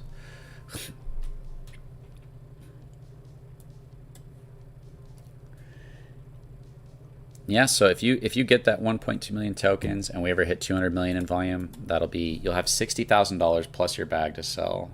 If we hit 300 million in volume, you'll have almost $90,000 plus your bag to sell.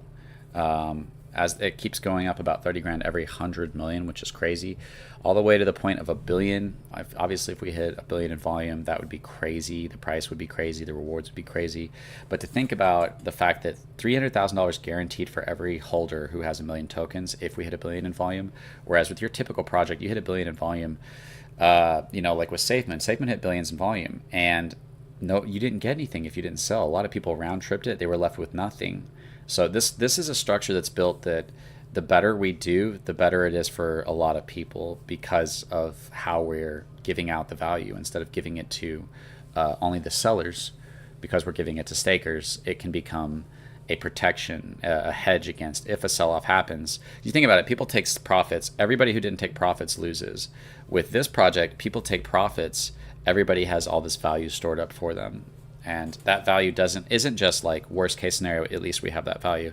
That value is also like, hey, this can incentivize and reward the growth. It can cause more upward movement. All-time high. What's up, B-Man? How's it going, man? Just checking your odds. You're good, Mitch Bromwell. I hope you win, man. I always hope like one of you guys win, but I'm not going to be biased, and I'm not going to like pick. I think a lot of these giveaways are people just like, they're fake and they just don't exist, or they're people just picking like, oh, I don't like you, I'll pick you. So I do it live. I'll show you the chart. I'll spin it, and you guys will see. I'll just put all the addresses in a little pie chart, and then I'll spin it, and you guys get to watch who the winner is live.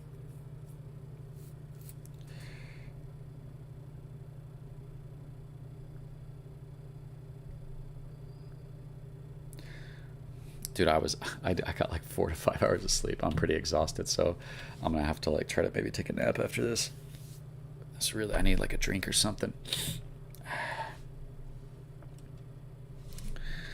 All right, Twitter space. Nobody wants to come up. Somebody come hang out with me. BM, come talk about the math. Somebody come up here and talk to me for a minute. One person come talk to me for just a minute. Let's get somebody else on the crypto control show. The control show. So we have good momentum going, and once we get it again, I think we might see something special once we get this momentum going again. We'll see. We'll see how this goes. And like I said, we kind of have some exciting things coming soon. Very soon. The next couple weeks, I think that we'll see some exciting things happening. And we have the 3-month reward event, then we've got the 6-month reward event. We have the 12-month reward event.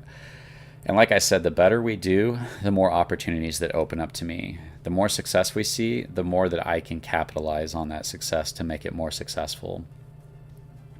It's like when you get an actor gets a movie to go, the one movie to do well, all of a sudden now they have opportunities. Other people want them in this movie. Now they can do this. They have connections. They can talk to this person, right? It is just like that. If we can just do mildly successful, it'll start to open up a lot of opportunities for me. Enoch, how's it going, man? Are you concerned about newer existing projects copying your idea? They may already have a big community, so it won't take much for them to implement. No, I'm not, because the if some it's the thinking that goes into this idea, and it's hard to copy this. For one, the coding was kind of unique, actually. Uh, Two, anybody who's probably doing that is probably taking advantage of you, and they're probably going to kill the project. Like, it actually does take honesty coming into this to not rug the project, right? To actually do well, it takes an honest person doing this as well. Even if you have all these great things, if you have bad actors running the project, it's gonna dump. If you're giving away tokens, it's gonna dump. If you're giving away tokens for free, if you're not giving it and getting any kind of positive impact on the growth of the project, we're doing a giveaway, but it's helping grow the project. And so, no, I'm not worried about people trying to steal this idea. I don't think anybody could do this idea other than me, because I think that I'm the only one who can explain it. They would have to literally copy me like word for word, and they would have to be doxxed. And I'm sure there will be people copying, and there will be that kind of stuff. There's just a lot of bad actors. There's a lot of scammers. There's a lot of people in the space. But to be live, to be a content creator, to be making videos, to understand it like I do, to explain it like I do, to constantly demonstrate with every opportunity that it's going to be used to grow the project like I do, that you're not going to see that. You're just not going to see that. That's super rare. 0.00432 is all-time high.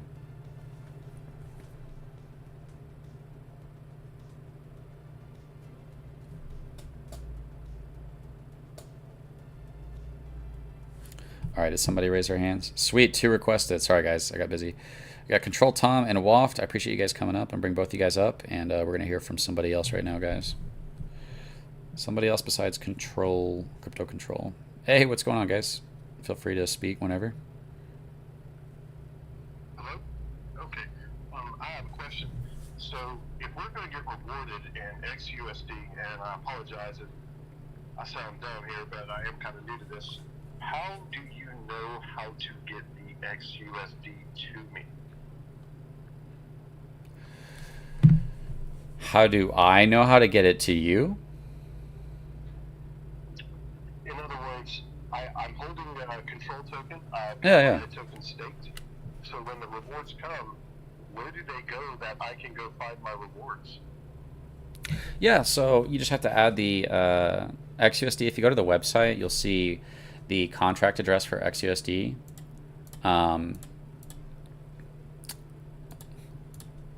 Sorry.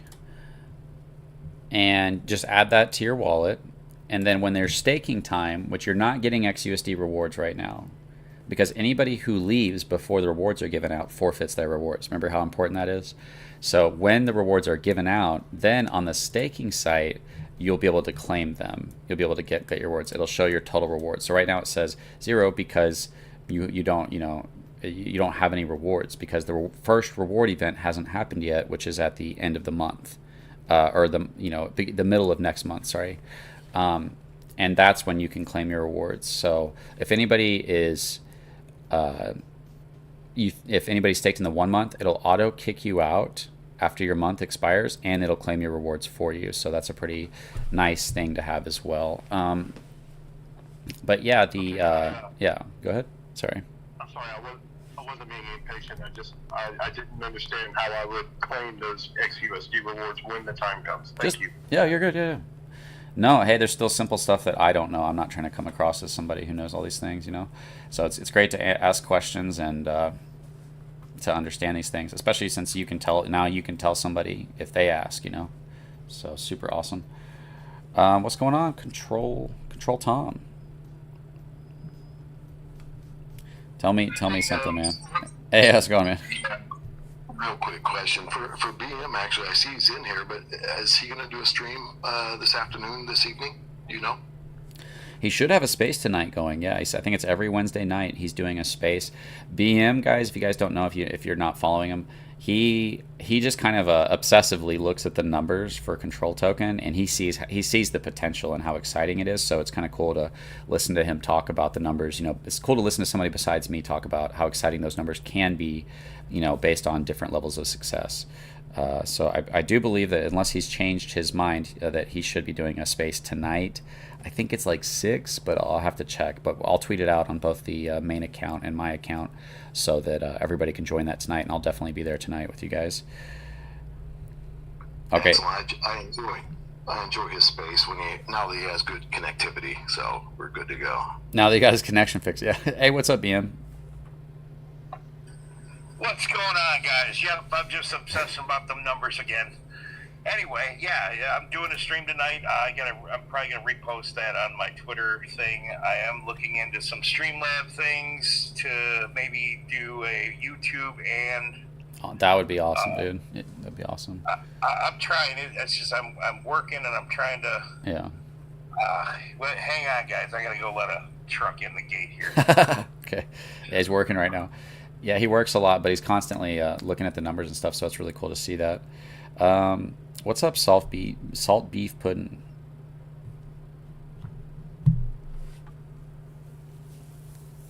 Are you there, brother? Did you win a giveaway, salt beef, or is that? I don't think you won. I don't think your mic's on. That's okay. But as soon as you get your mic fixed, you can talk. Oh man, I could use like something to wake me up.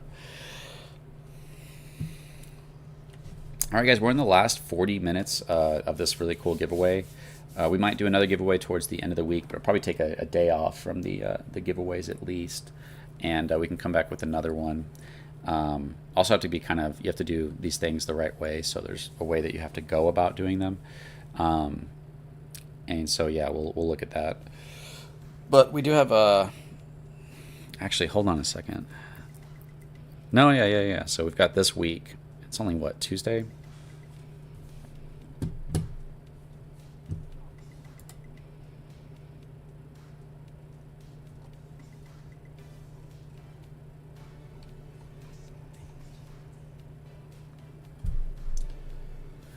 If anybody wants to speak while you're up here, go ahead. I'm just doing something real fast.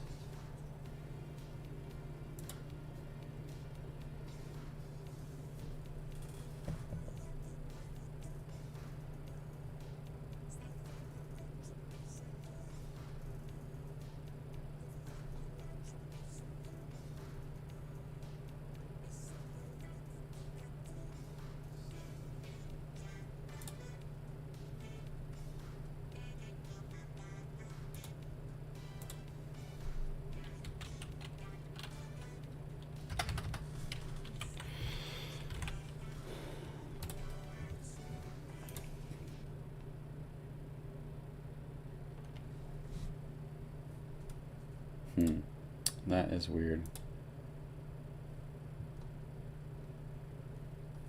Okay, cool. Sorry about that, guys.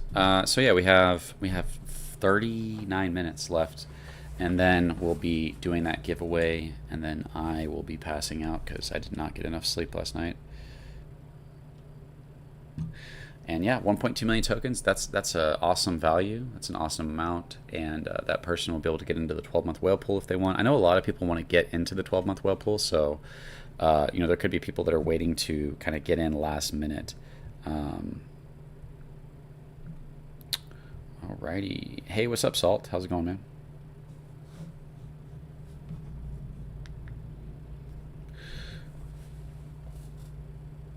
I think you might be having issues. I don't know what's going on with that. Are you there, Salt? Maybe you're in a bad zone or something.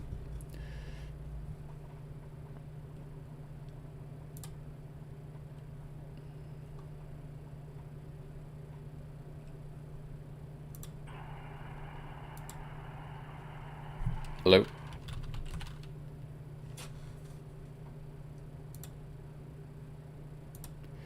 Your mic turned on for a second. What was that, Salt? Yeah, guys, I appreciate you guys on Twitter, YouTube, Twitch, just liking, sharing, any of that.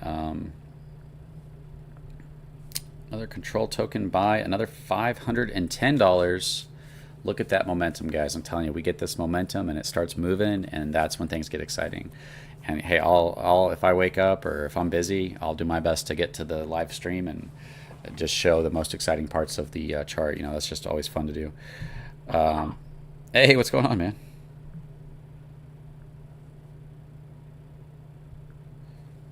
What's wrong with your mic? What's going on? You might have a bad connection. That's unfortunate.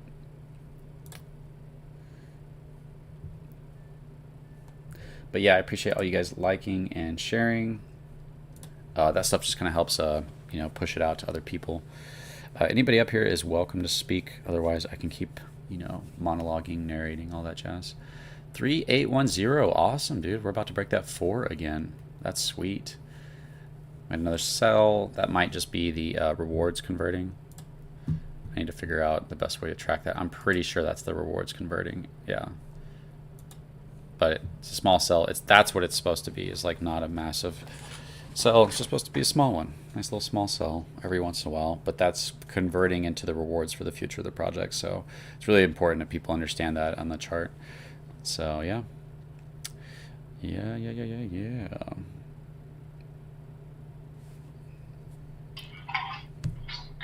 Good morning, everyone. It's Jason from Australia. Hey, Jason. Yeah, how are you? I am very tired. I got like 5 hours of sleep, but other than that, I'm good. Yeah, I understand completely. It's like 1:25 a.m. here. Oh, really? I'm like BM. Yeah, I'm actually working at the moment like BM. So yeah, but it's great to listen to your space, and remember everyone on the Telegram side of things. Keep inviting as many friends as you can. We're doing well with the numbers. With the members, sorry. Yeah, all right. Good luck to everyone. Unfortunately, I couldn't get in to this giveaway. Hey, good luck. It's understandable, It's not everybody has like $500 just laying around, but yeah, that's it exactly. It's like for like 500 US, it's like close to 900 for me. So oh, really? Quite expensive. Yeah. Oh man. That's crazy. But anyway. Yeah, I didn't know that. I should have said, unless you're in Australia, then it's half. No, I'm just playing. No worries, guys. I better go.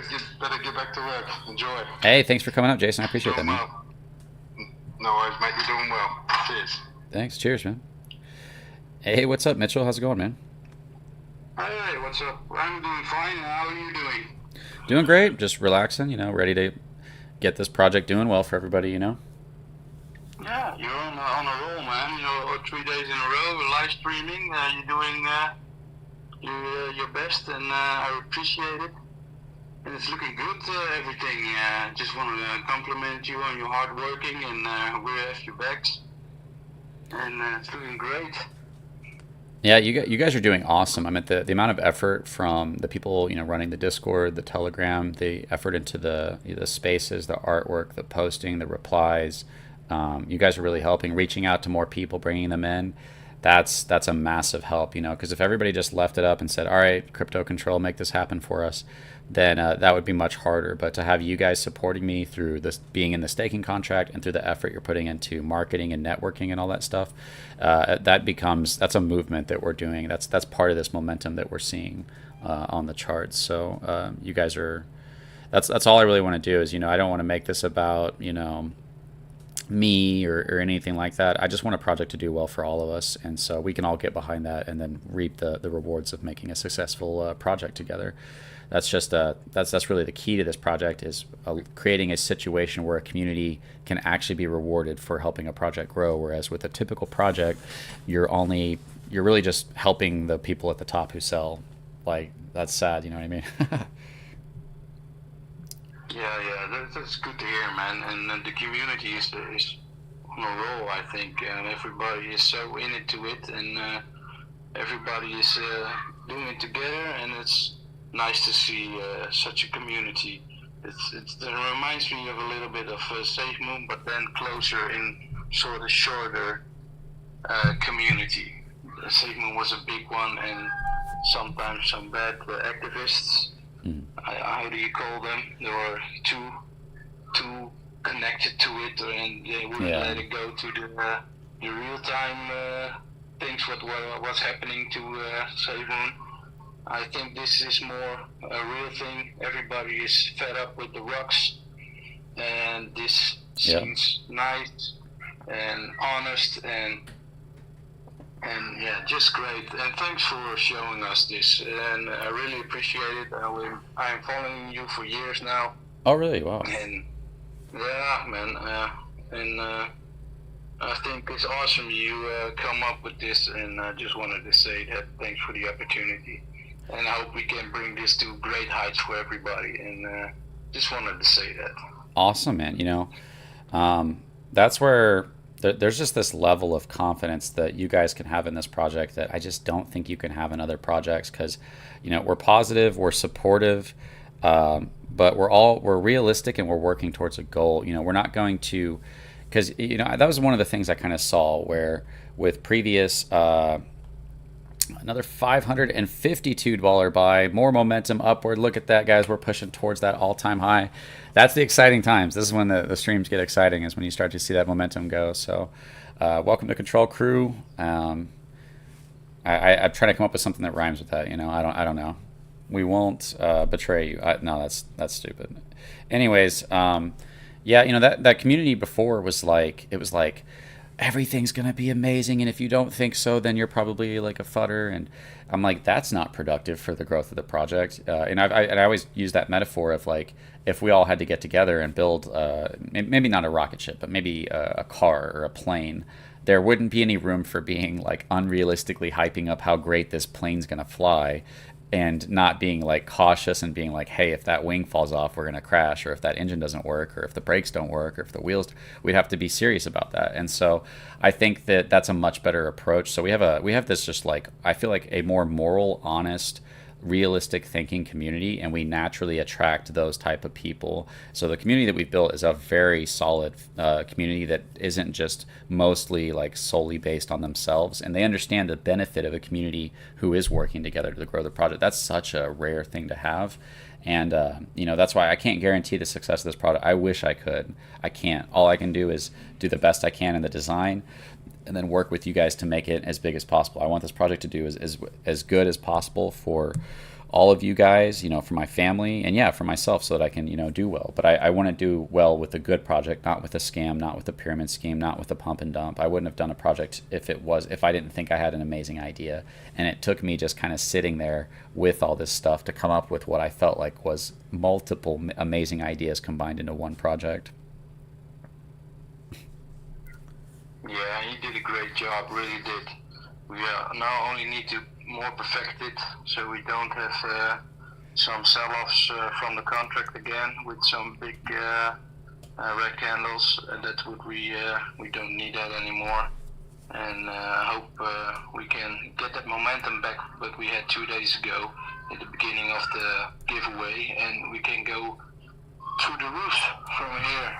And now we have some solid ground, and I think we can go from here, and it looks nice and great, and you have some nice prizes for us and giveaways. It looks awesome, and you're doing a great job, and appreciate all your hard work. Thanks a lot. And that was the last thing I wanted to say. Thank you so much, Mitchell. I appreciate it, man. We're gonna have you back, so we're here to stay. You guys give me this level of confidence, and that's why I don't know, as amazing as these ideas are, I'm like, well, I don't know what's going to happen. And when you guys entered into the staking contract, it was like you guys had my back. You're like, yeah, we're in this long term. Let's make this a successful crypto. Let's do this. And to see that much of the supply going to the state, like I'm probably not showing how bullish that is to have that much of the supply in the staking contract that's not half the amount that the holders have. That's most of our holders are in the staking contract. Most of the supply that the holders are holding is in the staking contract. And that's super awesome to have that level of confidence. Like, you guys have got my back, in terms of that. That's why I try. That's why it's always about just communicating clearly. We're not trying to deceive here, and that there's so many benefits to having that approach where it's a understanding that the amount that you guys commit to the staking pool, it allows for us to just make something happen. It gives us a bigger window and a more realistic opportunity to make something happen. It doesn't guarantee it, but it makes it much more possible and much more likely. And so yeah, we have this amazing setup, and it's just about getting momentum now. And this is we're still at the like end of the bear market, or like the beginning of what should be one of the potentially biggest bull markets ever. And there's a lot of catalyst. I'm going to be doing this every day, and it might just be streams, videos, giveaways, but then there might be a day where something exciting happens. We do have some exciting things coming, and you never know what it could be. You never know what thing it could be. And like I said, as we move up, my message gets louder, and we have a unique message that resonates with people. It's a proof of concept. As we grow, it proves the idea works, and that's going to cause a level of bullishness that I don't think has been seen before in the space. And I don't mean to say that to say it, but I'm saying, as the project grows, people get extremely bullish with this idea because of that value in the future, because of the people staking, because of the 6-month event, the 12-month event. There's so much reason to be bullish in this project, especially as the charts grow. It heavily amplifies that confidence. On the YouTube side of things, we got the stream reminds me of the old fundraising marathons on TV back many years ago. That's kind of funny, yeah. Welcome, Control Crew. Remember, the success of the token is determined by you. I like that one. Instead of the Jerry's Kids Marathon, we are Control Token. All right. If anybody else, you guys can speak out at any moment while you're up here in the space. If anybody else wants to ask any questions about Control Token, whether on the YouTube side of things, the Twitch side of things, the Twitter side of things, feel free to just ask, and I'm willing to answer anything. Control Token is just a unique approach to DeFi, and I think it's very powerful where we're at. And I think we're all just kind of watching, like, yes, a 3 to 4x, that's cool, that's good, it's holding, it's better than most projects you've seen, but we want to see demonstrate itself a little bit more. And I think that's what we're working towards. And so some days I don't have a big exciting thing happening, and it's just I'm working on a video, I'm doing spaces, I'm making content. Other days we might have something big coming out for you, like we've got these reward events, and we've got we've got other things going on, and I'm constantly just like thinking, how can I work to make this project grow?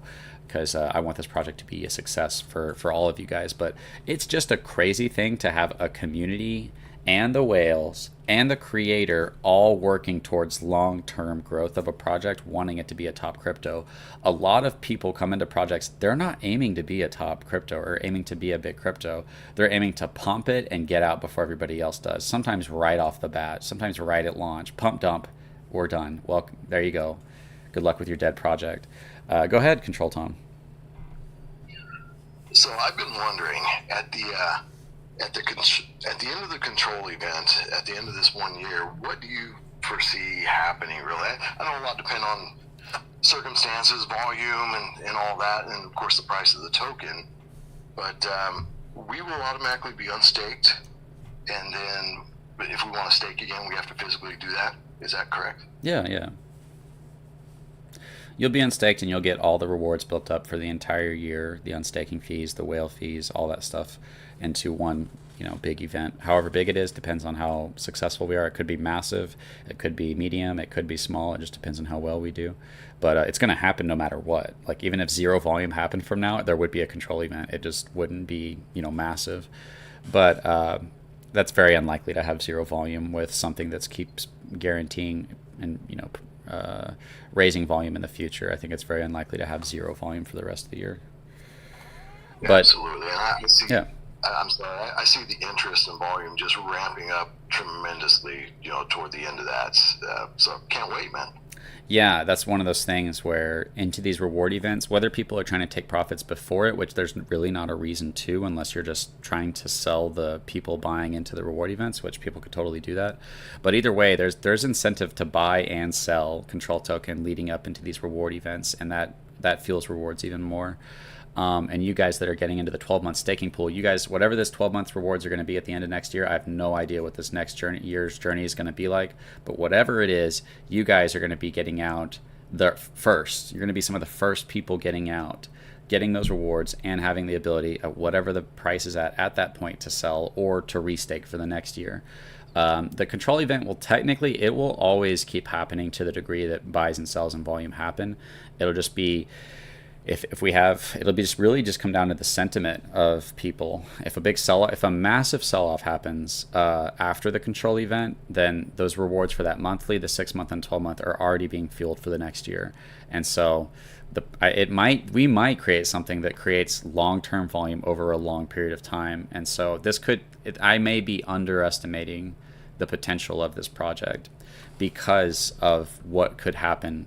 If massive sell-offs happen, it'll greatly fuel those rewards, and it'll greatly fuel an opportunity to get into those rewards or to get prices at a cheaper thing, or to get tokens at a cheaper price. So it could be something that happens every year. And for the next year, I just have to figure out where we're at when we get there. And I'm like focusing on this project on a daily basis, on a weekly basis, on a monthly basis right now. And I have to focus on everything we're doing now. But by the time we start getting closer to the 12-month event next year, then I can assess where we're at. And if we're doing even mildly successful, I can say, let's add a twist to this next year. It's like a sequel. I always think sequels to movies. You don't just, it needs to be improving upon what was done in a more unique way, adding something unexpected and taking it to the next level, right? If you don't do that with a sequel, then you're doing it wrong. And so it would be that exact same thing. How do we improve upon what we have, take it to the next level, and do something unexpected and unique? And so that would be the goal for the second year of the control event of control tokens. So we'll see how it goes. If we're massively successful, at a certain point, the success will drive itself. I wouldn't even need to do marketing at a certain point. I would, and I still would keep doing it throughout the year no matter what. But at a certain point of success, the reward events will market themselves. The price will market itself. And it'll make it a lot easier for me to just be like, hey, just live streaming the rewards or the chart or whatever. But making out video content on that kind of stuff is amazing. That's where I'm like, we have this protection against a massive sell-off, and that's amazing. That's such a like gem to have in a project, protection against a massive sell-off. This chart, if it, you know what I mean, most charts dump below pre-sale prices. If this chart went down to pre-sale prices, it would not last. I guarantee most of us would be like, wait, you can get 5 million tokens, but I just don't think that's going to happen. And so there's just all these levels of demand and confidence on the token that you just don't have in other projects, which just really sets us up for, I think, something special to happen. It's just getting that momentum and watching it grow.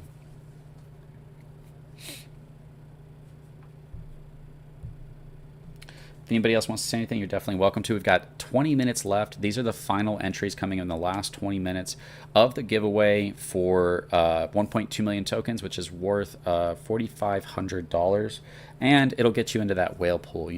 That whale pool is a very special thing, especially if our project does really well. This whale pool could end up being insane. I haven't done the numbers on it because it's a lot of hypotheticals, but we'd have to look at volume over a year, and then we'd have to look at the unstaking fees, and we'd have to assume a certain amount of unstaking, which involves the price, which that's where it gets like really a lot of hypotheticals. But if the price skyrockets and a bunch of people start exiting out of the staking pools, you're paying a 30% staking fee. 15% goes to the 12-month for everybody. Only the people who are staked in the 12-month at the 12-month event are getting the 12-month rewards. That's freaking awesome, for one. But 15% of unstaking fees are going towards those 12-month for everybody, of all the unstaking fees. Another 15% of all the other staking, 15% of the unstaking fees goes towards a 12-month pool only for the whales that have that 1.2 million tokens and are staked in the 12-month pool. So everybody who doesn't have 1.2 million tokens does not get a share of this other 15%. And everybody who has 1.2 million tokens and is not staked in the 12-month pool at the time of the 12-month reward event does not get a share of these 12-month rewards. This is a way to heavily incentivize the whales to work towards the growth of the project, where as people leave, they provide more of a reason to stay in the project than they do to leave with them. And that's, once again, there's just so many amazing things about this project. And you just got to get some things ironed out and get this momentum going.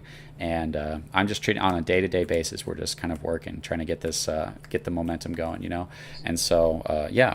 Somebody want to say something? Yeah, just Jason again, mate. Just quickly, has Mark fixed the staking for the 1, 6, and 12 month yet? Oh no, he is going to. I've asked him to do quite a lot to it because the staking needs to be three separate categories where it's basically impossible for you to accidentally go into 1 month or 6 month. So he's going to separate that. He said he would do that. I told him that the buy part it needs to be it needs to say like buy here. It needs to be obvious that you can buy there, not kind of like hidden at the bottom, and it doesn't even really say buy. It says like need to buy, click here or something like that. So we need to have this like obvious option of like buy here. That needs to be big. We also need it to be pretty obvious. It needs to say that 1.2 million tokens staked in the 12-month earns extra 1% rewards and an extra 12-month reward event. It needs to say that so that people know when they go to stake, oh, if I get 1.2 million in the 12-month pool, that I'll be able to get to those rewards as well. Yep, excellent. You've just covered everything that I was going to ask. Perfect, mate. Excellent. Hopefully he gets that done soon. Awesome. Thanks, man. I appreciate it. Hey, Sky. How's it going? Good, how are you? Doing good. I just have a question. Yeah. Who made your website? Because it doesn't look like a typical Mark website. No, yeah, it wasn't. Well, and this is why the pre-sale lasted so long, or one of the reasons why the pre-sale lasted so long is because I was given somebody, and I don't want to crap on anybody, but I was given somebody, and I told them my vision, and it did not look anything close to what I wanted after a period of time. That guy's a really cool guy, and he's a really nice guy, but the website was like, we can't use this. Mark saw that. He's like, yeah, I can't use that. And so it put me in a situation where I had to go to a web dev that I knew. And so I went to one that I knew, and I utilized them, and they're the ones that made that site. Oh, okay. I was just curious because, like, it keeps sounding like Mark has to fix this because Mark fucked it up, but I just was noticed. Oh, I think you might be cutting in and out. Are you there, Sky? Sorry, can you hear me? Yeah, are you sick? You sound different than normal. No, my Wi-Fi shit. Oh, okay. I also haven't had coffee yet, so. No, yeah, I get that. I'm super exhausted too. No. When it comes to the dev things, the fixing things is Mark did the staking. So the staking part of the website was from Mark's end and Mark's team. The regular website, as far as the setup and stuff, like I played a heavy role in designing and a lot of that stuff, and then the web dev kind of got some of that stuff. They got the stars set up. I provided a lot of the assets and images that I created through using AI and to generate those, and the layout. But the staking was on Mark's end. The contract was building up, and it was supposed to be selling at a low threshold. And Mark said that was on Chainleak's end, and so that was something that. And I don't really like playing the blame game. I don't see a benefit to it. It's only beneficial if people recognize it and move on. But it would have been good to be monitoring the project to make sure that everything was running smoothly, because we could have caught that a lot earlier. What's up? Do you pay him? Do you pay him to monitor the project, or did you pay him to make a contract? I paid him for everything that he did, and I've offered him more money to. Well, for one, these services were already paid for to be working. And they're not working, so that it's not like, well, now I need to pay more to do that. But I have offered to be like, hey, I'm just curious, yeah. what's not working. Oh, well, like what wasn't working? Yeah. So if you look at the chart, the receiver fee was building up. It was supposed to be selling at small thresholds, and instead it built up a large amount, and then when it got activated, it put a giant red candle on the chart. So that wasn't working. The rewards aren't showing on the website, and that's between Mark and the website that he didn't build. That's between Mark and the web dev. I don't know what's going on with that. I'm not a dev. Mark says but that it's not his web dev, right? I'm just trying to understand that. No, it's not his web dev, no.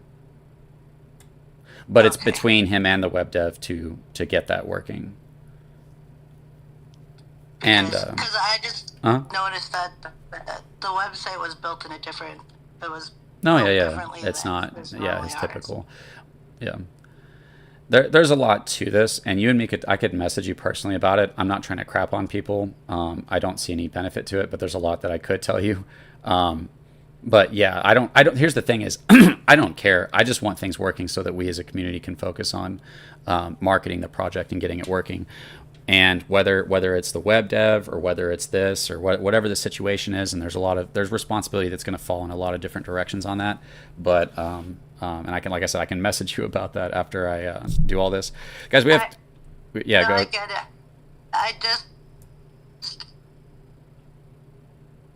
like from fair and asking questions, but I just think that when you say anything's wrong with anything and everybody thinks that Mark did everything, then the assumption that you put out there is that all of these things are things that Mark did incorrectly, and I was. Oh no, everybody looking at knows it that the and web just dev isn't didn't- Mark. Everybody's known that. Or is it someone Mark referred to you? No. So Sky, I'm gonna say this real quick, and then I have to go back to what we're doing because there's only 10 minutes left of this giveaway. I needed a web dev design team at the very beginning, and instead I was giving somebody who wasn't very good at that, and so we spent money and wasted about months and months and months making a website that we didn't get to use, and it delayed the pre-sale, and it put me in a situation where I had to go find a web dev, and when I should have been referred a web design team right off the bat, and I wasn't. And so because of that, that puts us in the current situation we're in, and so that's put us in a situation where I had to go find somebody because I wasn't given somebody right off the bat, and because I used that person, now we have a situation we're in, which it's not a huge deal. We just need the rewards working, but it's not as if there's zero responsibility of what that was. If I totally would have just taken any web team that would have been offered in the beginning.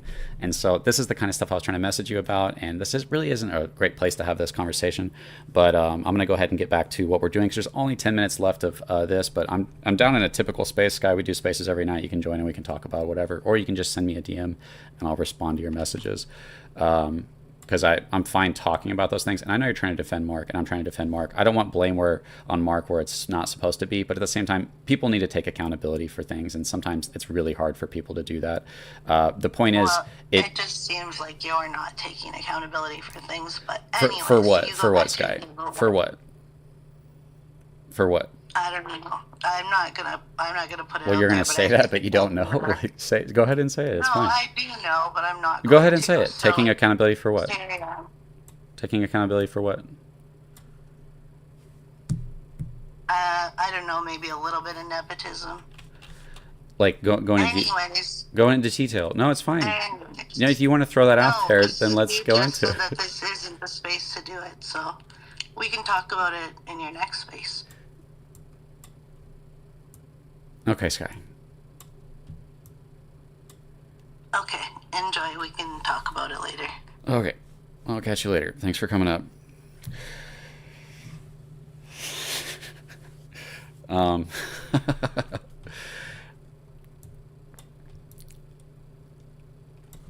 oh, Hey, real quick, I think we all know that Mark is not the web dev, but there are interactions between him and the website, so it's quite simple.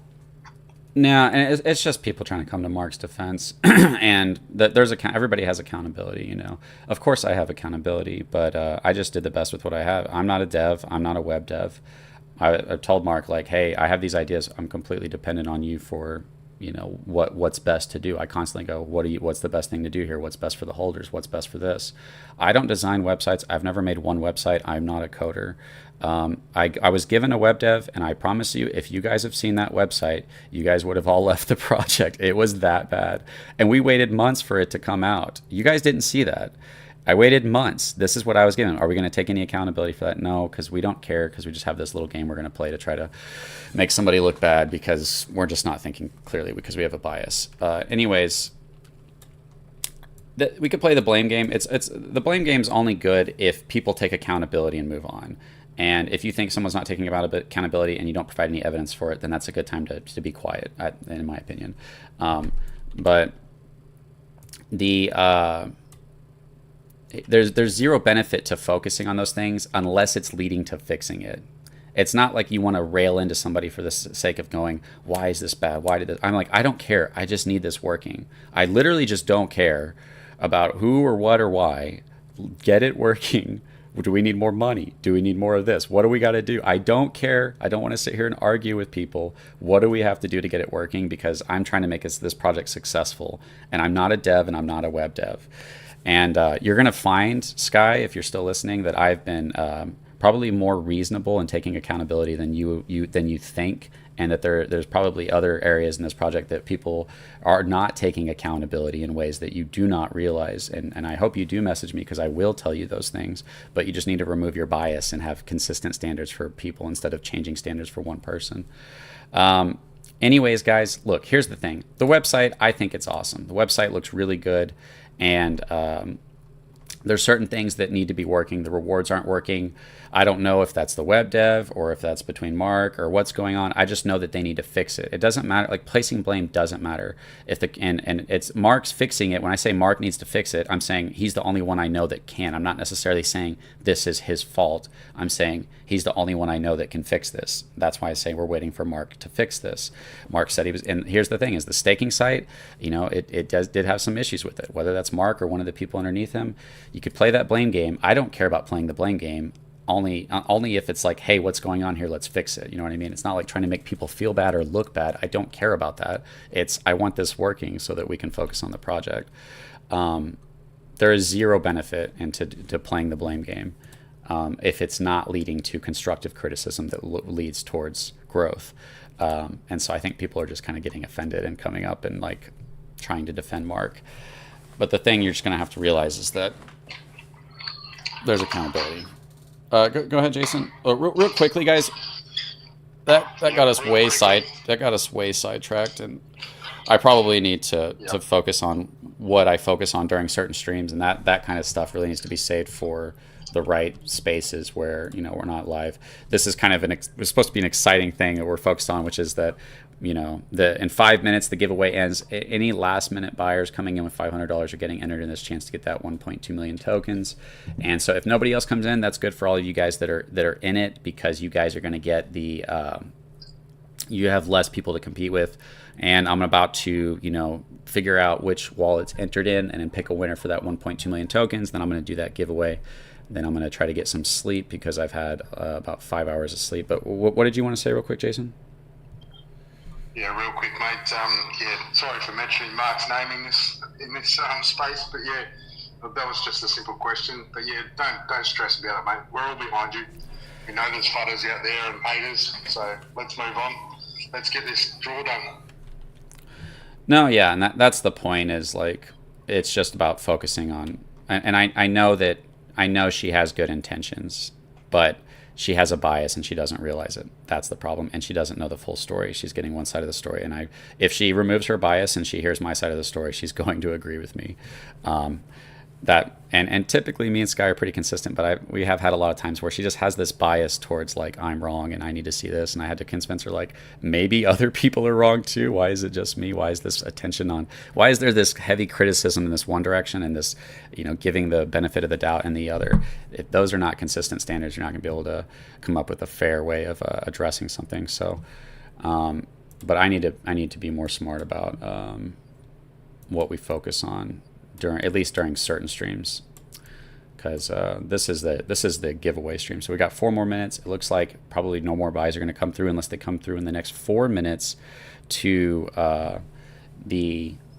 anybody who makes any more $500 purchases. If not, that's totally cool. I will be stopping it right there and then going and tracking all the wallets and doing the giveaway live right now. So we got 3 more minutes left, guys. Site is awesome. A lot of people really like the site. That's the thing, is that the site is pretty cool. I designed this part right here. I had to add some things to make it not look too AI-ish. I designed this moon. The web dev added the space in the back, the countdown to the control event. I designed this thing for the rewards to be inside of, so it looks kind of cool. I came up with these images. I wrote out all these slides. I've been putting in a lot of work. I did the entire white paper. I did, I've provided almost everything, and I had to, because that was the situation I was put in. But It's not trying to place blame. If you feel like there's blame being placed somewhere, like, first of all, you can always message me in the DMs before coming up in a public space where we're focusing on the project and talking about those things. That would be a much more respectful way to go about doing that, instead of trying to make this like public thing. And I don't know.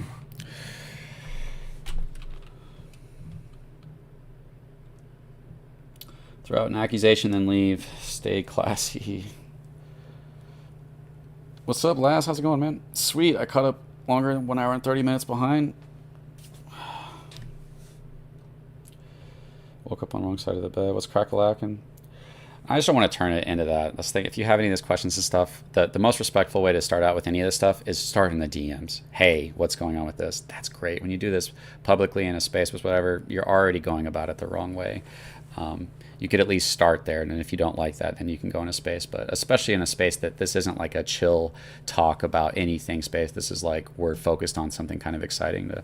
I don't know. There's so many levels of disrespect, but I know you're coming from a good place for Mark. You're just coming to Mark's defense, and if anybody will come to Mark's defense, it's me. But I'm also not just gonna just because I like you or respect you doesn't mean that I'm not going to lie to you if there's responsibility and you're in areas that you might not be taking accountability for, and that is myself included. But you have to show that. You have to show me, hey, I think you're not taking accountability here. No, I'd say I have a level of accountability in terms of the decisions that I had to make. I had to pick a web dev. I was put in that situation where I waited months for a website. That website was one of the worst looking websites I've ever seen, and so I had to just go, okay, this is a web dev I know. Can you do this? Can you do this? I made sure they could do those things. I was like, okay, we'll just go with it. We'll do this. And the website looks good, but it has put us in a situation where some of the data as far as the rewards isn't correlating to the rewards like it should be and the calculator should be. That's not a massive issue. That's really not a big deal. That's just something that needs to be fixed. And the web dev's not great with Web3, so Mark is going to have to help the web dev or do it himself to fix that. And by the way, I've offered Mark. I was like, what do we need? Do we need more money to get all these things updated? I can pay you more money. What is it? He didn't say anything about more money. He's just working on it. So when you're talking about is Mark being paid to do those things, for one, a lot of these things are supposed to be operating as they should, and whether or not that's his fault or somebody else's fault, that's it. I'm not trying. There's no value in placing blame. We just need things working. I literally don't give a crap about whose fault anything is. I just want it working so that we don't have to think about it. I need the code and the website working so that I don't have to focus on it, and so that it doesn't stop us and the community from doing what it is that we need to do. I'm down to sit down and look at it, but I'm not a coder, and so that's the situation we're in. Let's not create any unnecessary drama over this. And let's just, move forward. All right, guys, the giveaway's over. Even if you buy right now, you're not in the giveaway. You're too late. Although we did do a giveaway yesterday, and somebody came in and bought $200 after the giveaway ended, and the entire community was like, let him be in the giveaway. So that was pretty sweet. I'm going to go ahead and switch to that. Sweet. Cool. This might take me a while, and man, I am freaking exhausted, but that's okay.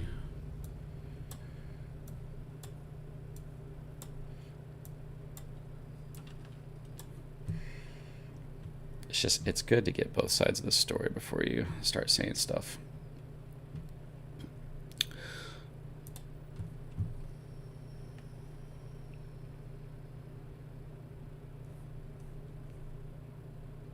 It's probably going to take me a while to do this, guys, so just hang out. If anybody wants to come up on the Twitter space and say anything, then feel free to do that.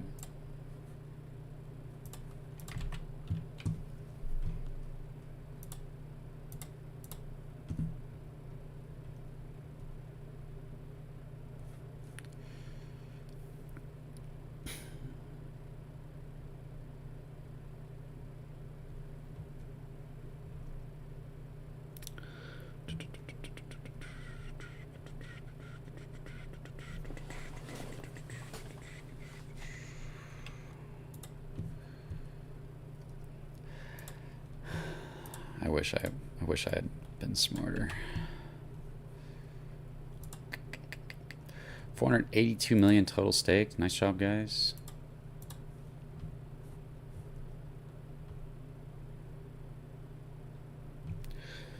I bet we're gonna have 50 to 60 entries, but we'll see.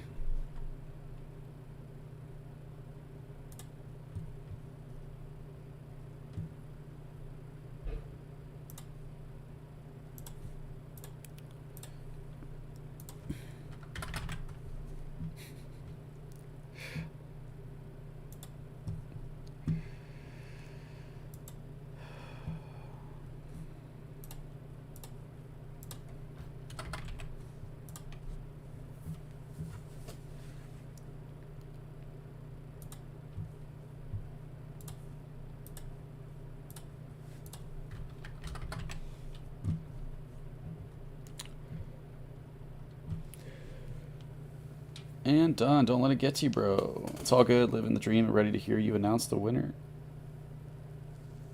CMC does have you on it. Sweet. I caught it no longer. It's all good, guys. I just don't want to resort to the trauma. There's just better ways to go about it.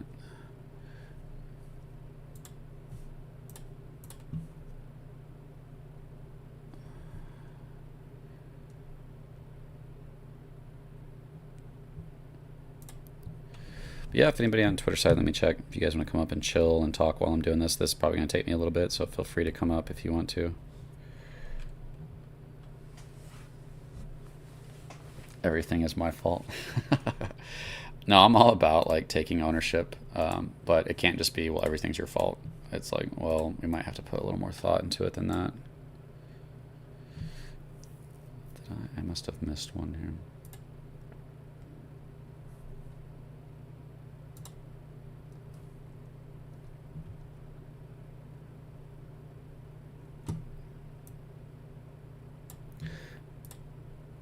Sweet. I think I just thought of a much faster way to do this. I did. Thank God I thought of that.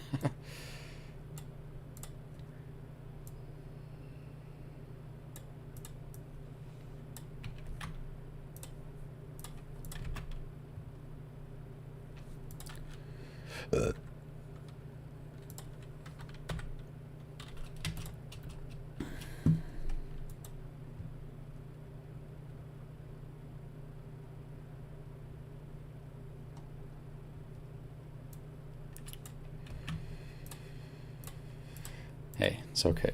Make mistakes. You just gotta learn from your mistakes and you'll do good, right?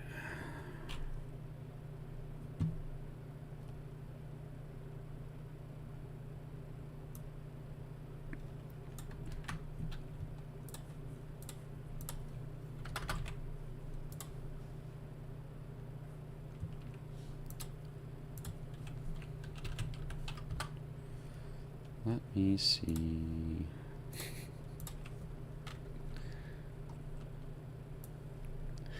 Yeah, we do have some exciting things coming just very shortly, but I'm going to be grinding every day just to do my best to make things happen, but we have some things coming that might really give us that momentum that we need. We'll have to see how well they do.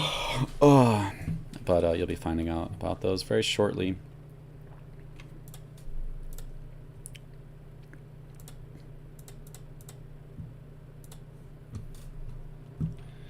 Alrighty, let's try this.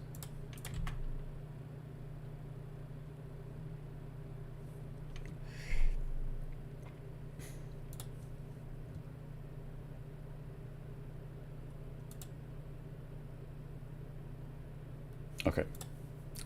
Okay, I've got this.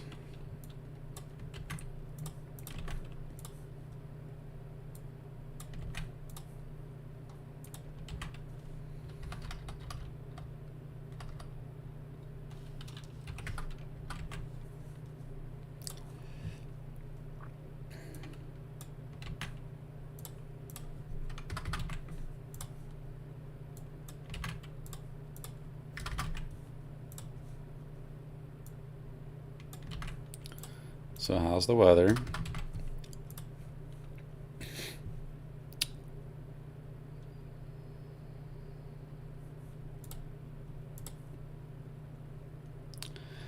Got $500 buy.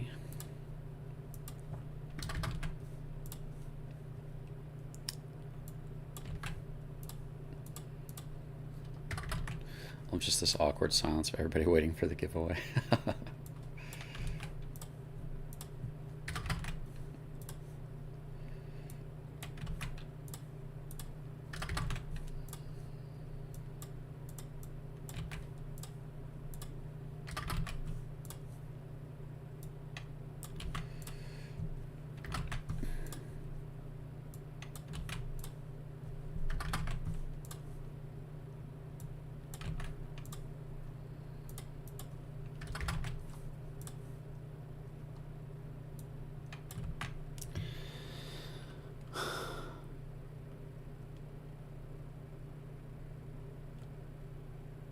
Oh, I think we're at like 500 and something holders.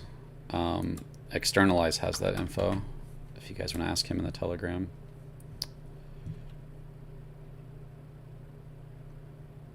Which I think is pretty good.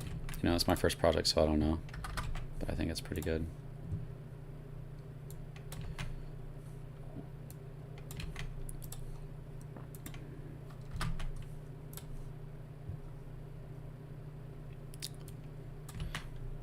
Had a lot of good buys, you know. Got a lot of good momentum going. And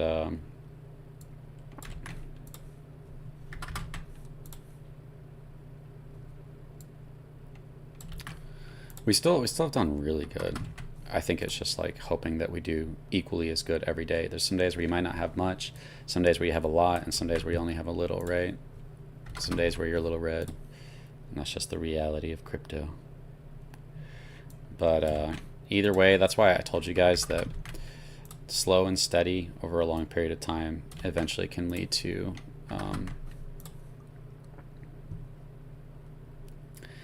what we're, that kind of exciting momentum that we're looking for. This guy dropped 4 grand, bro. Dang.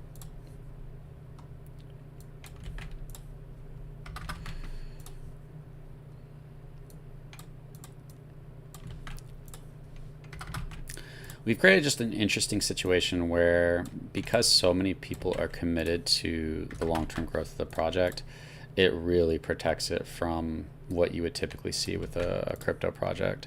And then it's just about that window of opportunity to get that momentum. They provide an opportunity for that momentum to go much further, much longer, much higher. And it's just about getting it, spending the funds correctly to get it. I'm about to start, I'll probably do that today as well. I'm going to pick some of my best videos and then pay for them to be pushed by YouTube, and we'll see if there's any kind of return, you know, try to figure out what the best return of the treasury funds is, because there's a lot of scammers out there trying to get the treasury funds and provide not good value. So a lot of people with fake accounts on Twitter with hundreds of thousands of followers. Hey, DM me for promotion offer. Need to talk to you. Really love the project. DM for promotion. No, thank you. Freaking $10,000 buy. That's crazy, dude. That's why I'm like, I think we've already demonstrated a lot. Once we get that momentum, we just got to keep that momentum. And it's probably going to be bursts of a momentum here, bursts of momentum there.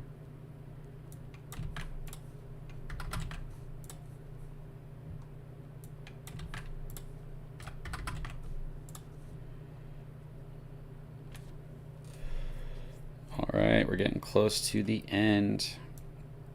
Actually, maybe not as much entries as I thought.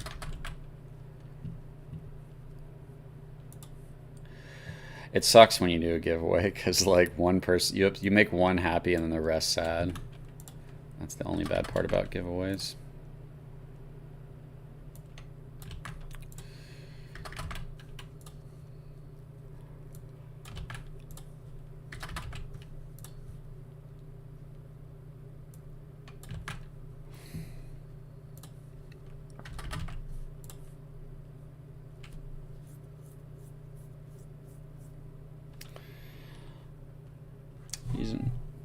Slow and steady release was to prevent the bad actors who are only interested in a quick pump and dump. CC wants people to see value in this project. Yeah, like building people who think that way is better than getting people who are getting in and getting out really fast. So it's not just that we are building a community, but we're building a long-term thinking community, which is like the most valuable community you could have. And it provides this level of bullishness that you guys can have for each other. You guys increase each other's confidence in the project. Another $5,000 buy. Yeah, dude, we saw some great buys coming in. Like, the value of what we brought into the project through doing this far exceeds the value we spent. So it was a really good way to spend those, or utilize those tokens.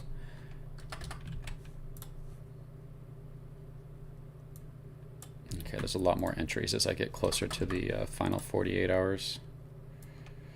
$2,000, $1,000.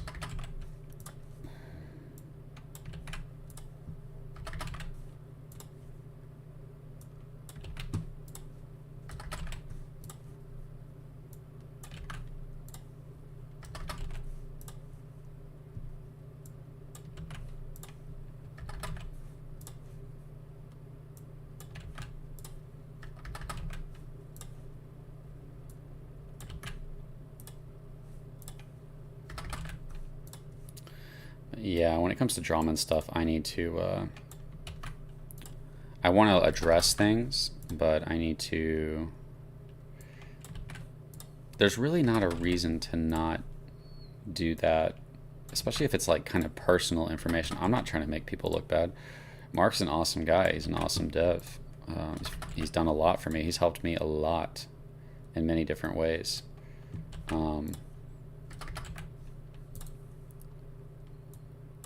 But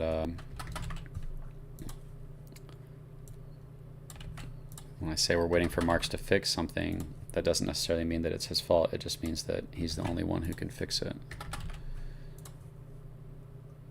We need the rewards fixed. We need the staking fixed. We need the direct buy fixed. We need the calculator fixed. We need the buy receiver to not build up and sell on the charts. After that, cool, smooth sailing. I could not say that those things don't need to be fixed, but that's just the reality. Is I'm put in a position where I have to communicate that those things need to be fixed. I've offered, you know, whatever I can to make it happen as quickly as possible, but it's out of my control. You know, I do not have control over that. All I can do is, and I'm not even saying that they're doing a good or bad job. I don't know how busy they are. I just know that said it would get done this week. As long as it gets done, I'm happy. Dang, yeah, the return on that is insane. The return on doing this giveaway is crazy.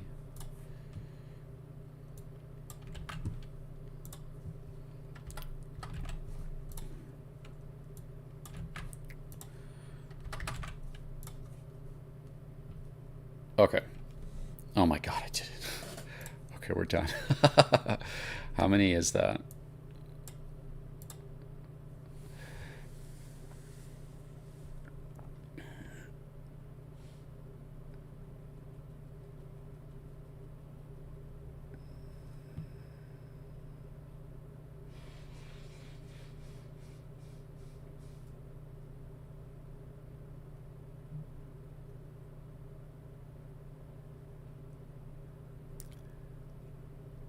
We're good. All right. Good luck, everyone. I'm probably going to end the stream after this, and then I'll send out all of the giveaway to everybody. Oh, actually, there's one more I have to do. Dang, I forgot about that. That one's going to take me a minute, too. I'll go ahead and do that one live, too.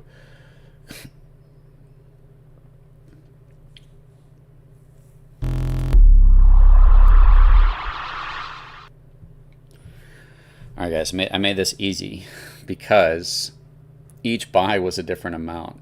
So there isn't a buy that comes out to the same amount. And so I'm going to spin this and it's going to pick one amount, and I'm going to find that wallet. And then that's the wallet that's going to get 1.2 million tokens after I finish this stream. Oh man. You guys ready? Check the Twitter side of things. Isn't it nice doing this live too? I feel like giveaways are just done behind the scenes. This is like, hey, this is I can't control this. You guys are about to watch it. Just another level of transparency. Spin that wheel. Three, two, one.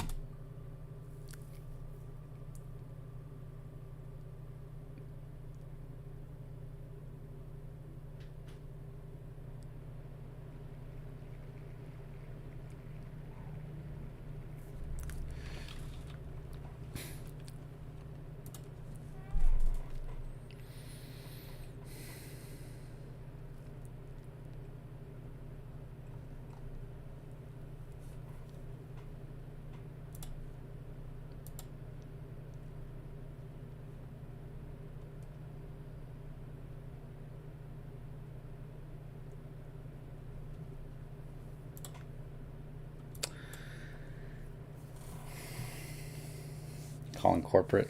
It was whoever spent a buy of 646.27 is the winner of the 1.2 million tokens. I just gotta hunt that person down, get their wallet, and then I will do all the giveaways. We actually have one more giveaway to do. I forgot about. That is on the Twitter side of things. It'll be $200 on top of that.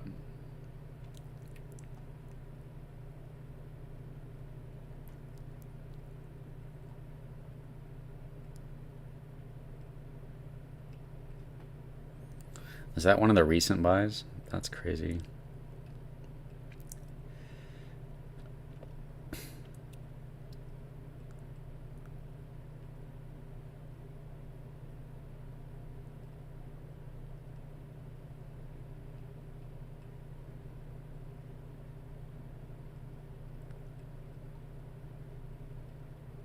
There it is.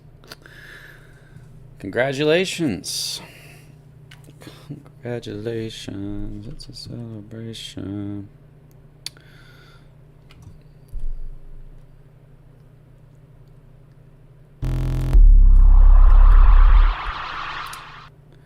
Did it live. You guys got to see that. So there's just like this level of transparency to be like, hey, here it is. We're spinning it. And you could go find your dollar amount and see that you were in there.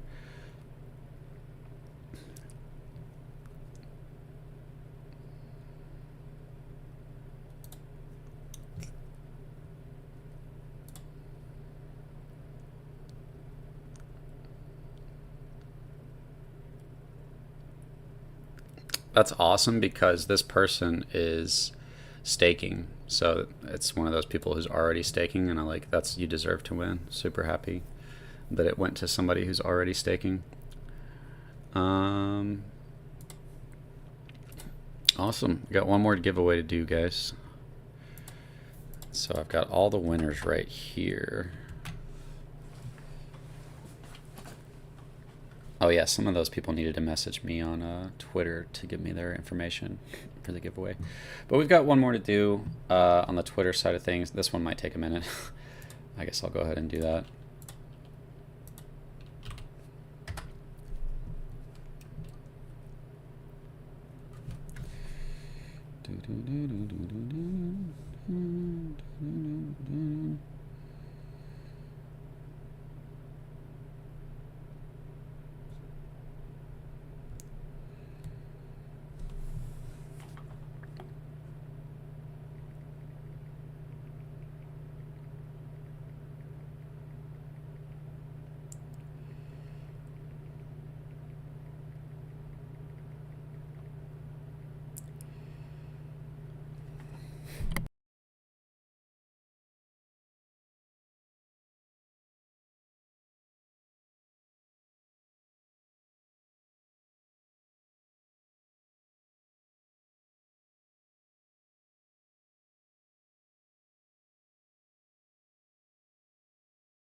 $146 buy. Nice job, guys.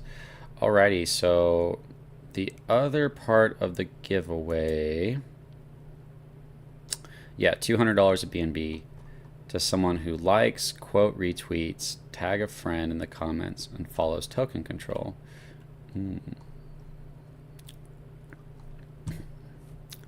Alright, so we're going to do this other giveaway as well.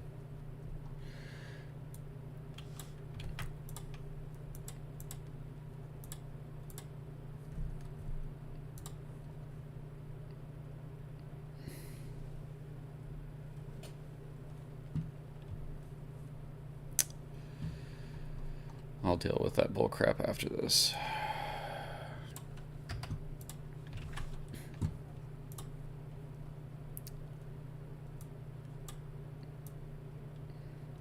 So some of you guys might win a couple $100 right now. Those of you guys on the Twitter side of things.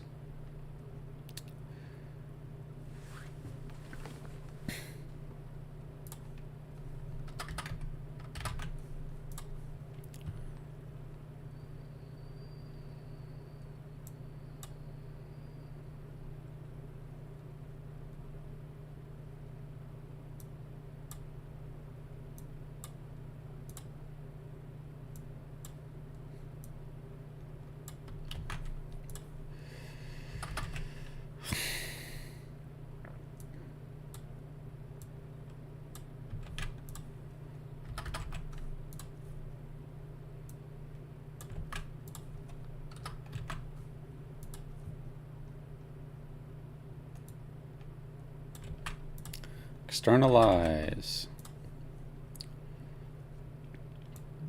Jeff Cohen in the giveaway.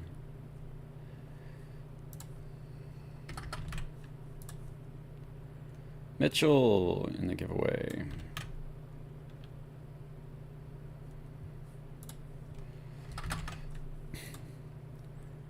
Chris Mascarenas.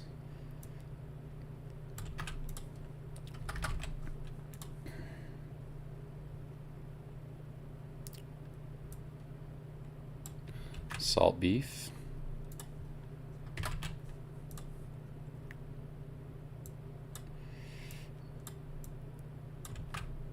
Did I already get that one? Oh, CS. Rusk Dijon. A lot of this is trial and error, guys. You'll see that I'll make mistakes, but I'll fix those mistakes as well. Paul Johnson.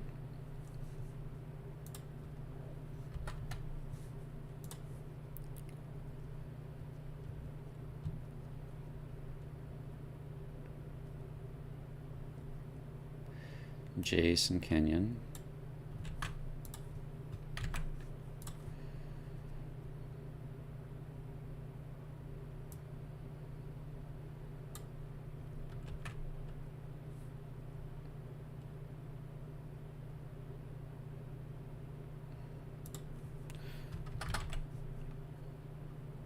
Rhino.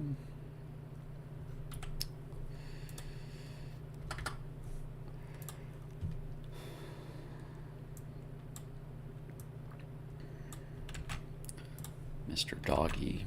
That's a great name there, bro. Peter. Hey, Peter.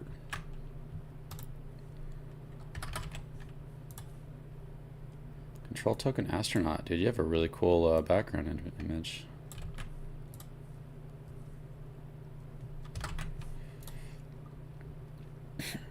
It's one of the things about control token is the colors for it are really good. Light blue, dark, black. Tony Cornwell.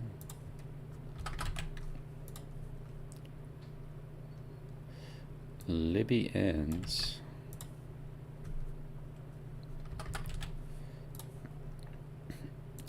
EGC Mike.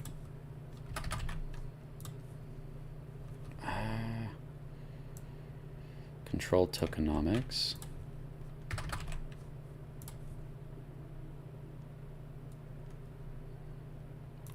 Werewand's ETH.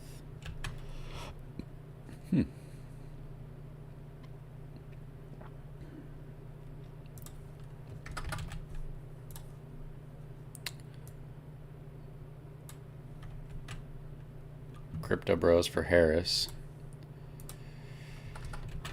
I hope that's a joke. If not, that's okay.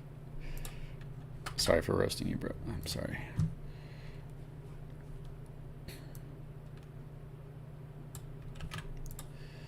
There's no way that you think Harris is going to have a positive effect on crypto after the last 4 years. OG Glenn Hoddle.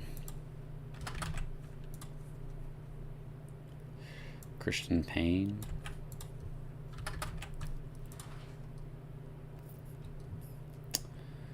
Wickasper. Or Wickasper, I don't know.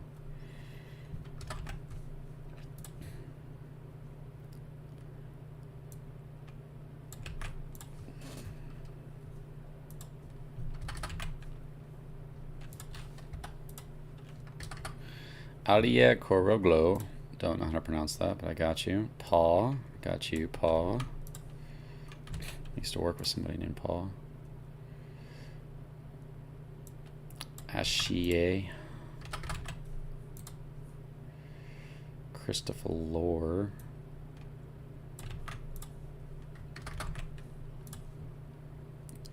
Destina.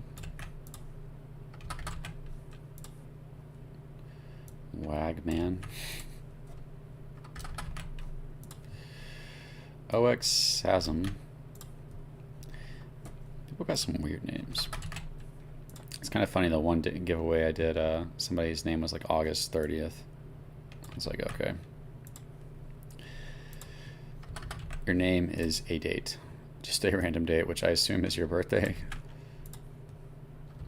Maybe it's the day that you created your Twitter and you thought you were putting in the date, but you put in your name instead.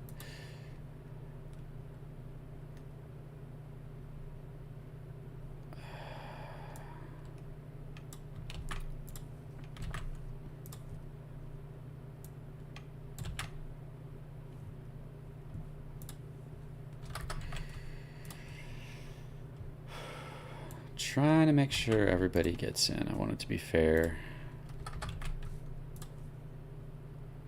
Crypto potential.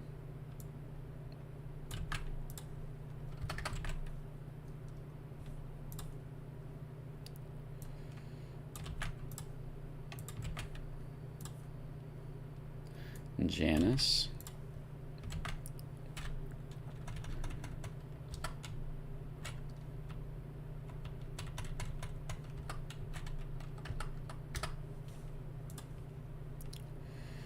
Is that it? Nope. Still got more to go. Blockhead.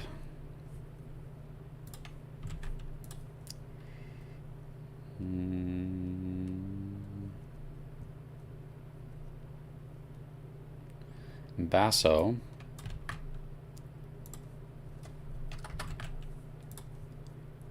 Janice, James.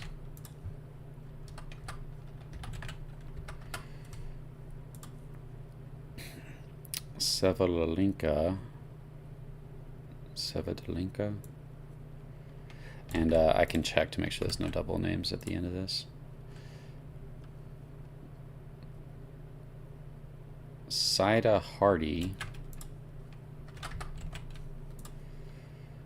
Dreda 78.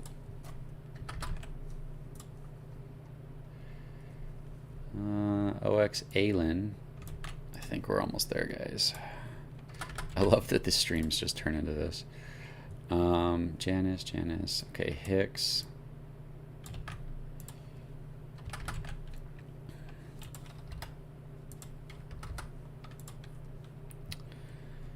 M. Johnson.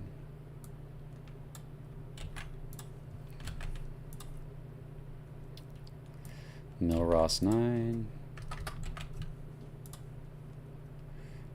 Janice. Mulishani 7070.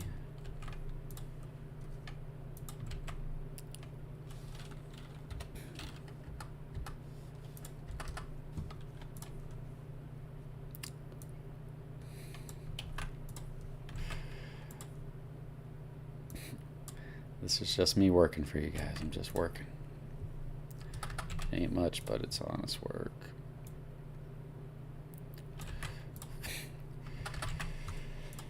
Oh, man.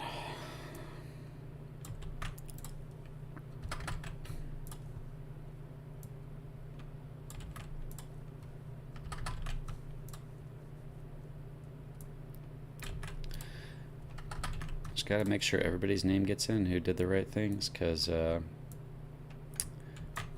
got to be fair, right?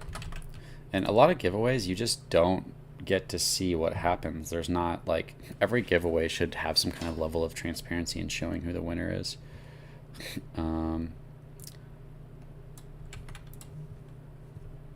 Now there's easier ways to do giveaways on YouTube, because you can have people enter for a period of time, but I'm gonna add all these names, and then I'm gonna go back, make sure there's no doubles, and then we will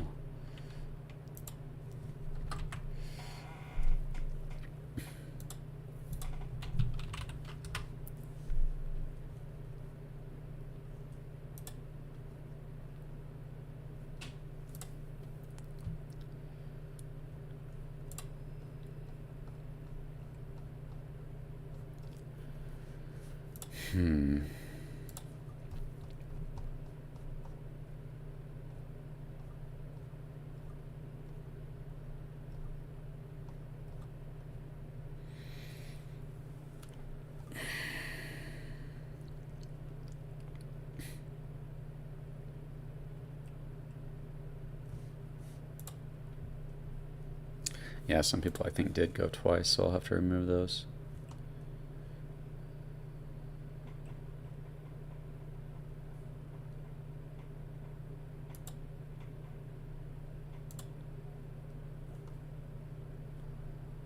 Okay, cool.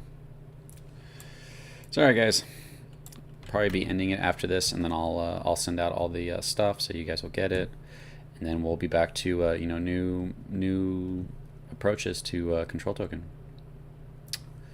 So it'll just be a little bit longer, and then we can do this giveaway. And yeah, blockhead, I'm pretty sure I already got you, so I'll probably have to do you twice and then remove you.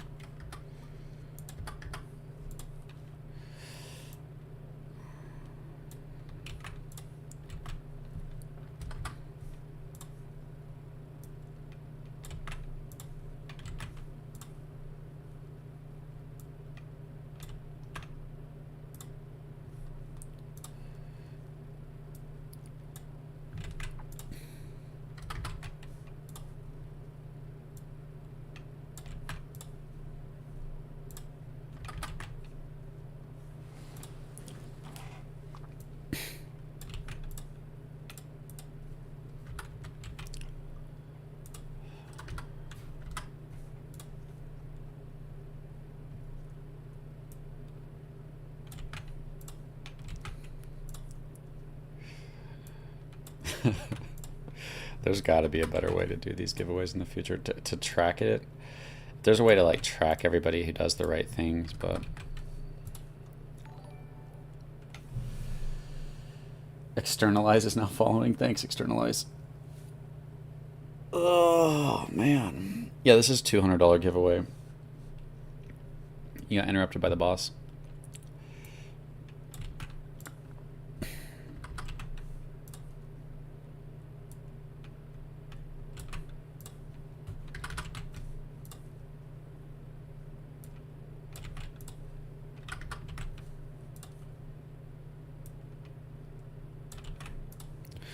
You guys think it's more transparent for me to be like sitting here with the camera on?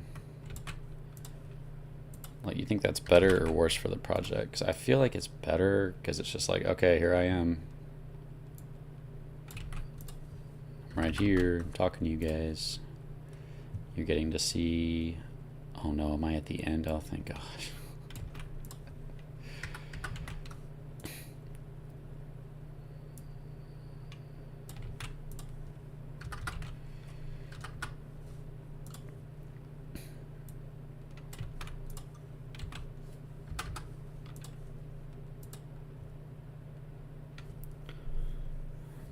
Okay, there might be a couple extra.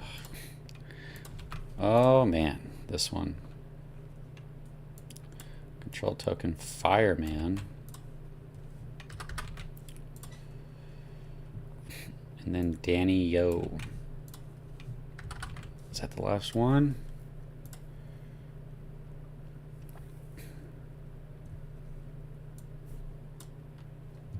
It's not. Gotta keep going. There's more.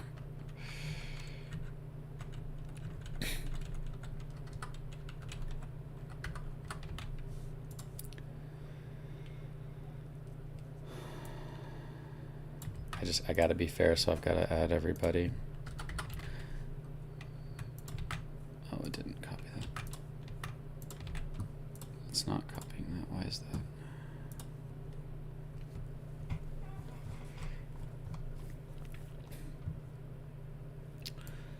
It's better for sure. Waiting on that high volume. That's the goal, man. Like, we can't guarantee it, but we got a good community, a good project, good idea. We have a lot of good things to make it happen. No Fat Thor. I don't. If you're not in the Twitter, this was the people who liked and commented and shared on the Twitter.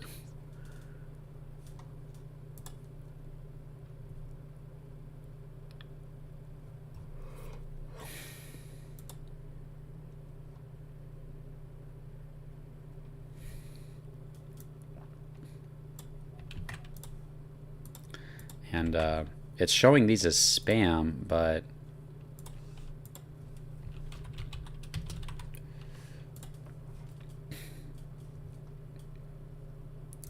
I just don't want anybody to get left out who like commented and did control token and all that stuff.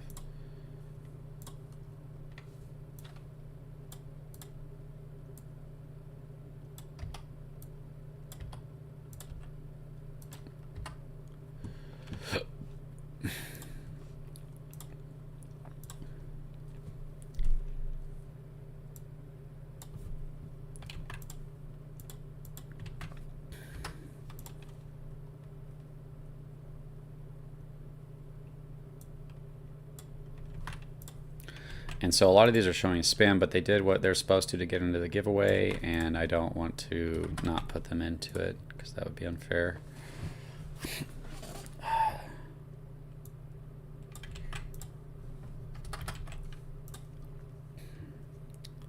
Although I might need to figure out a better way to make this more effective in the future. I mean, I could just do this off stream, but I just feel like there's a level of transparency of doing this on stream, you know.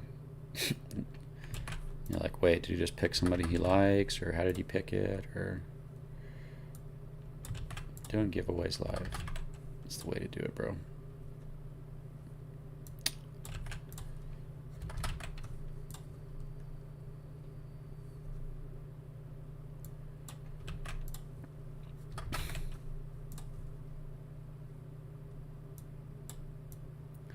Even though there might be a lot of bots coming in here, but like they did what they're supposed to, so I can't tell if you're a bot or not, so I'll just add you to it.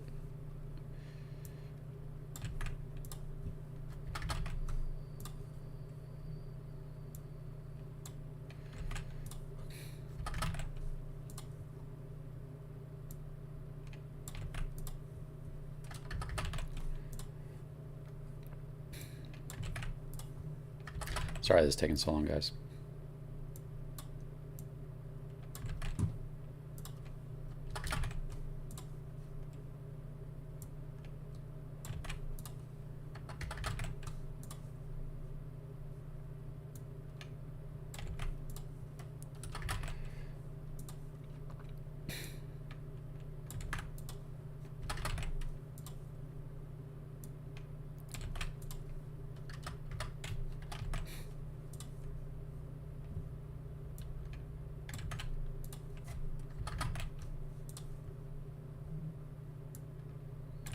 Last one. Oh my gosh.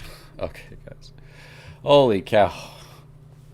Let me shuffle them, make sure that there's no extras. Sort. Double check the extras real fast. Okay, yeah, Blockhead was in there twice.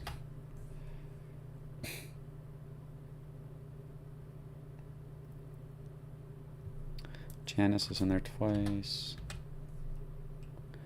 Queenu is in there twice. OG Glenn Hoddle was in there twice. It may not even be your fault. It might be me. And then Wise Celeb is in there twice. Sweet, guys. Here we go.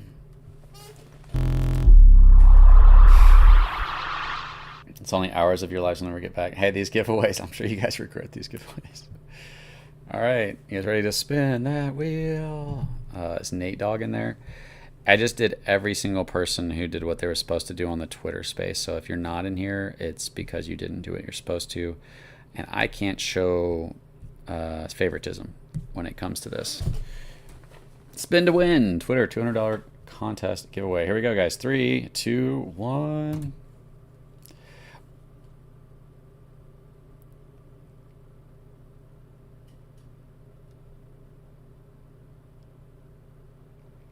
Oh, look how close that is. Control tokenomics. Hey, that's awesome for somebody who actually has their name is like Control Tokenomics. That's sick. Control Tokenomics.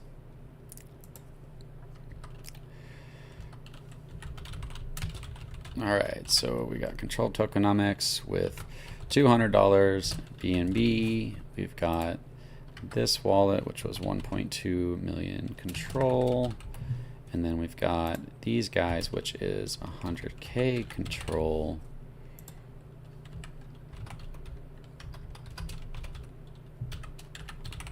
Yeah, all of these guys are 100K control from yesterday. We did some giveaways during the live yesterday of 100,000 control, which is pretty awesome. It's like 400, 500 bucks.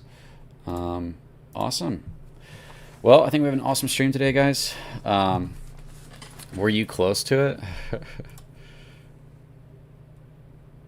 Which one are you, Laz? Thanks for showing up today, guys. I'll do a better job of keeping things positive in the future and not focusing on certain things. At least there's time and space to talk about things like that, but that was not it, and that's my bad.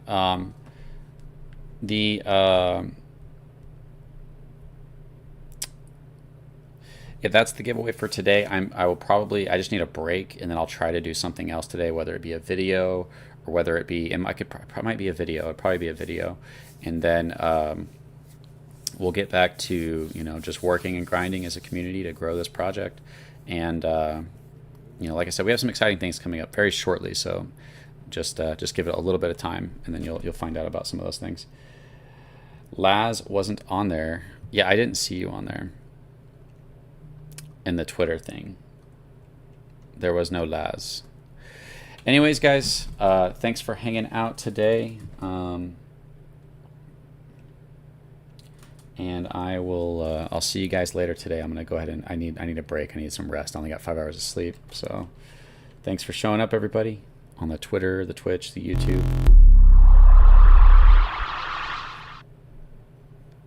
Have a great day.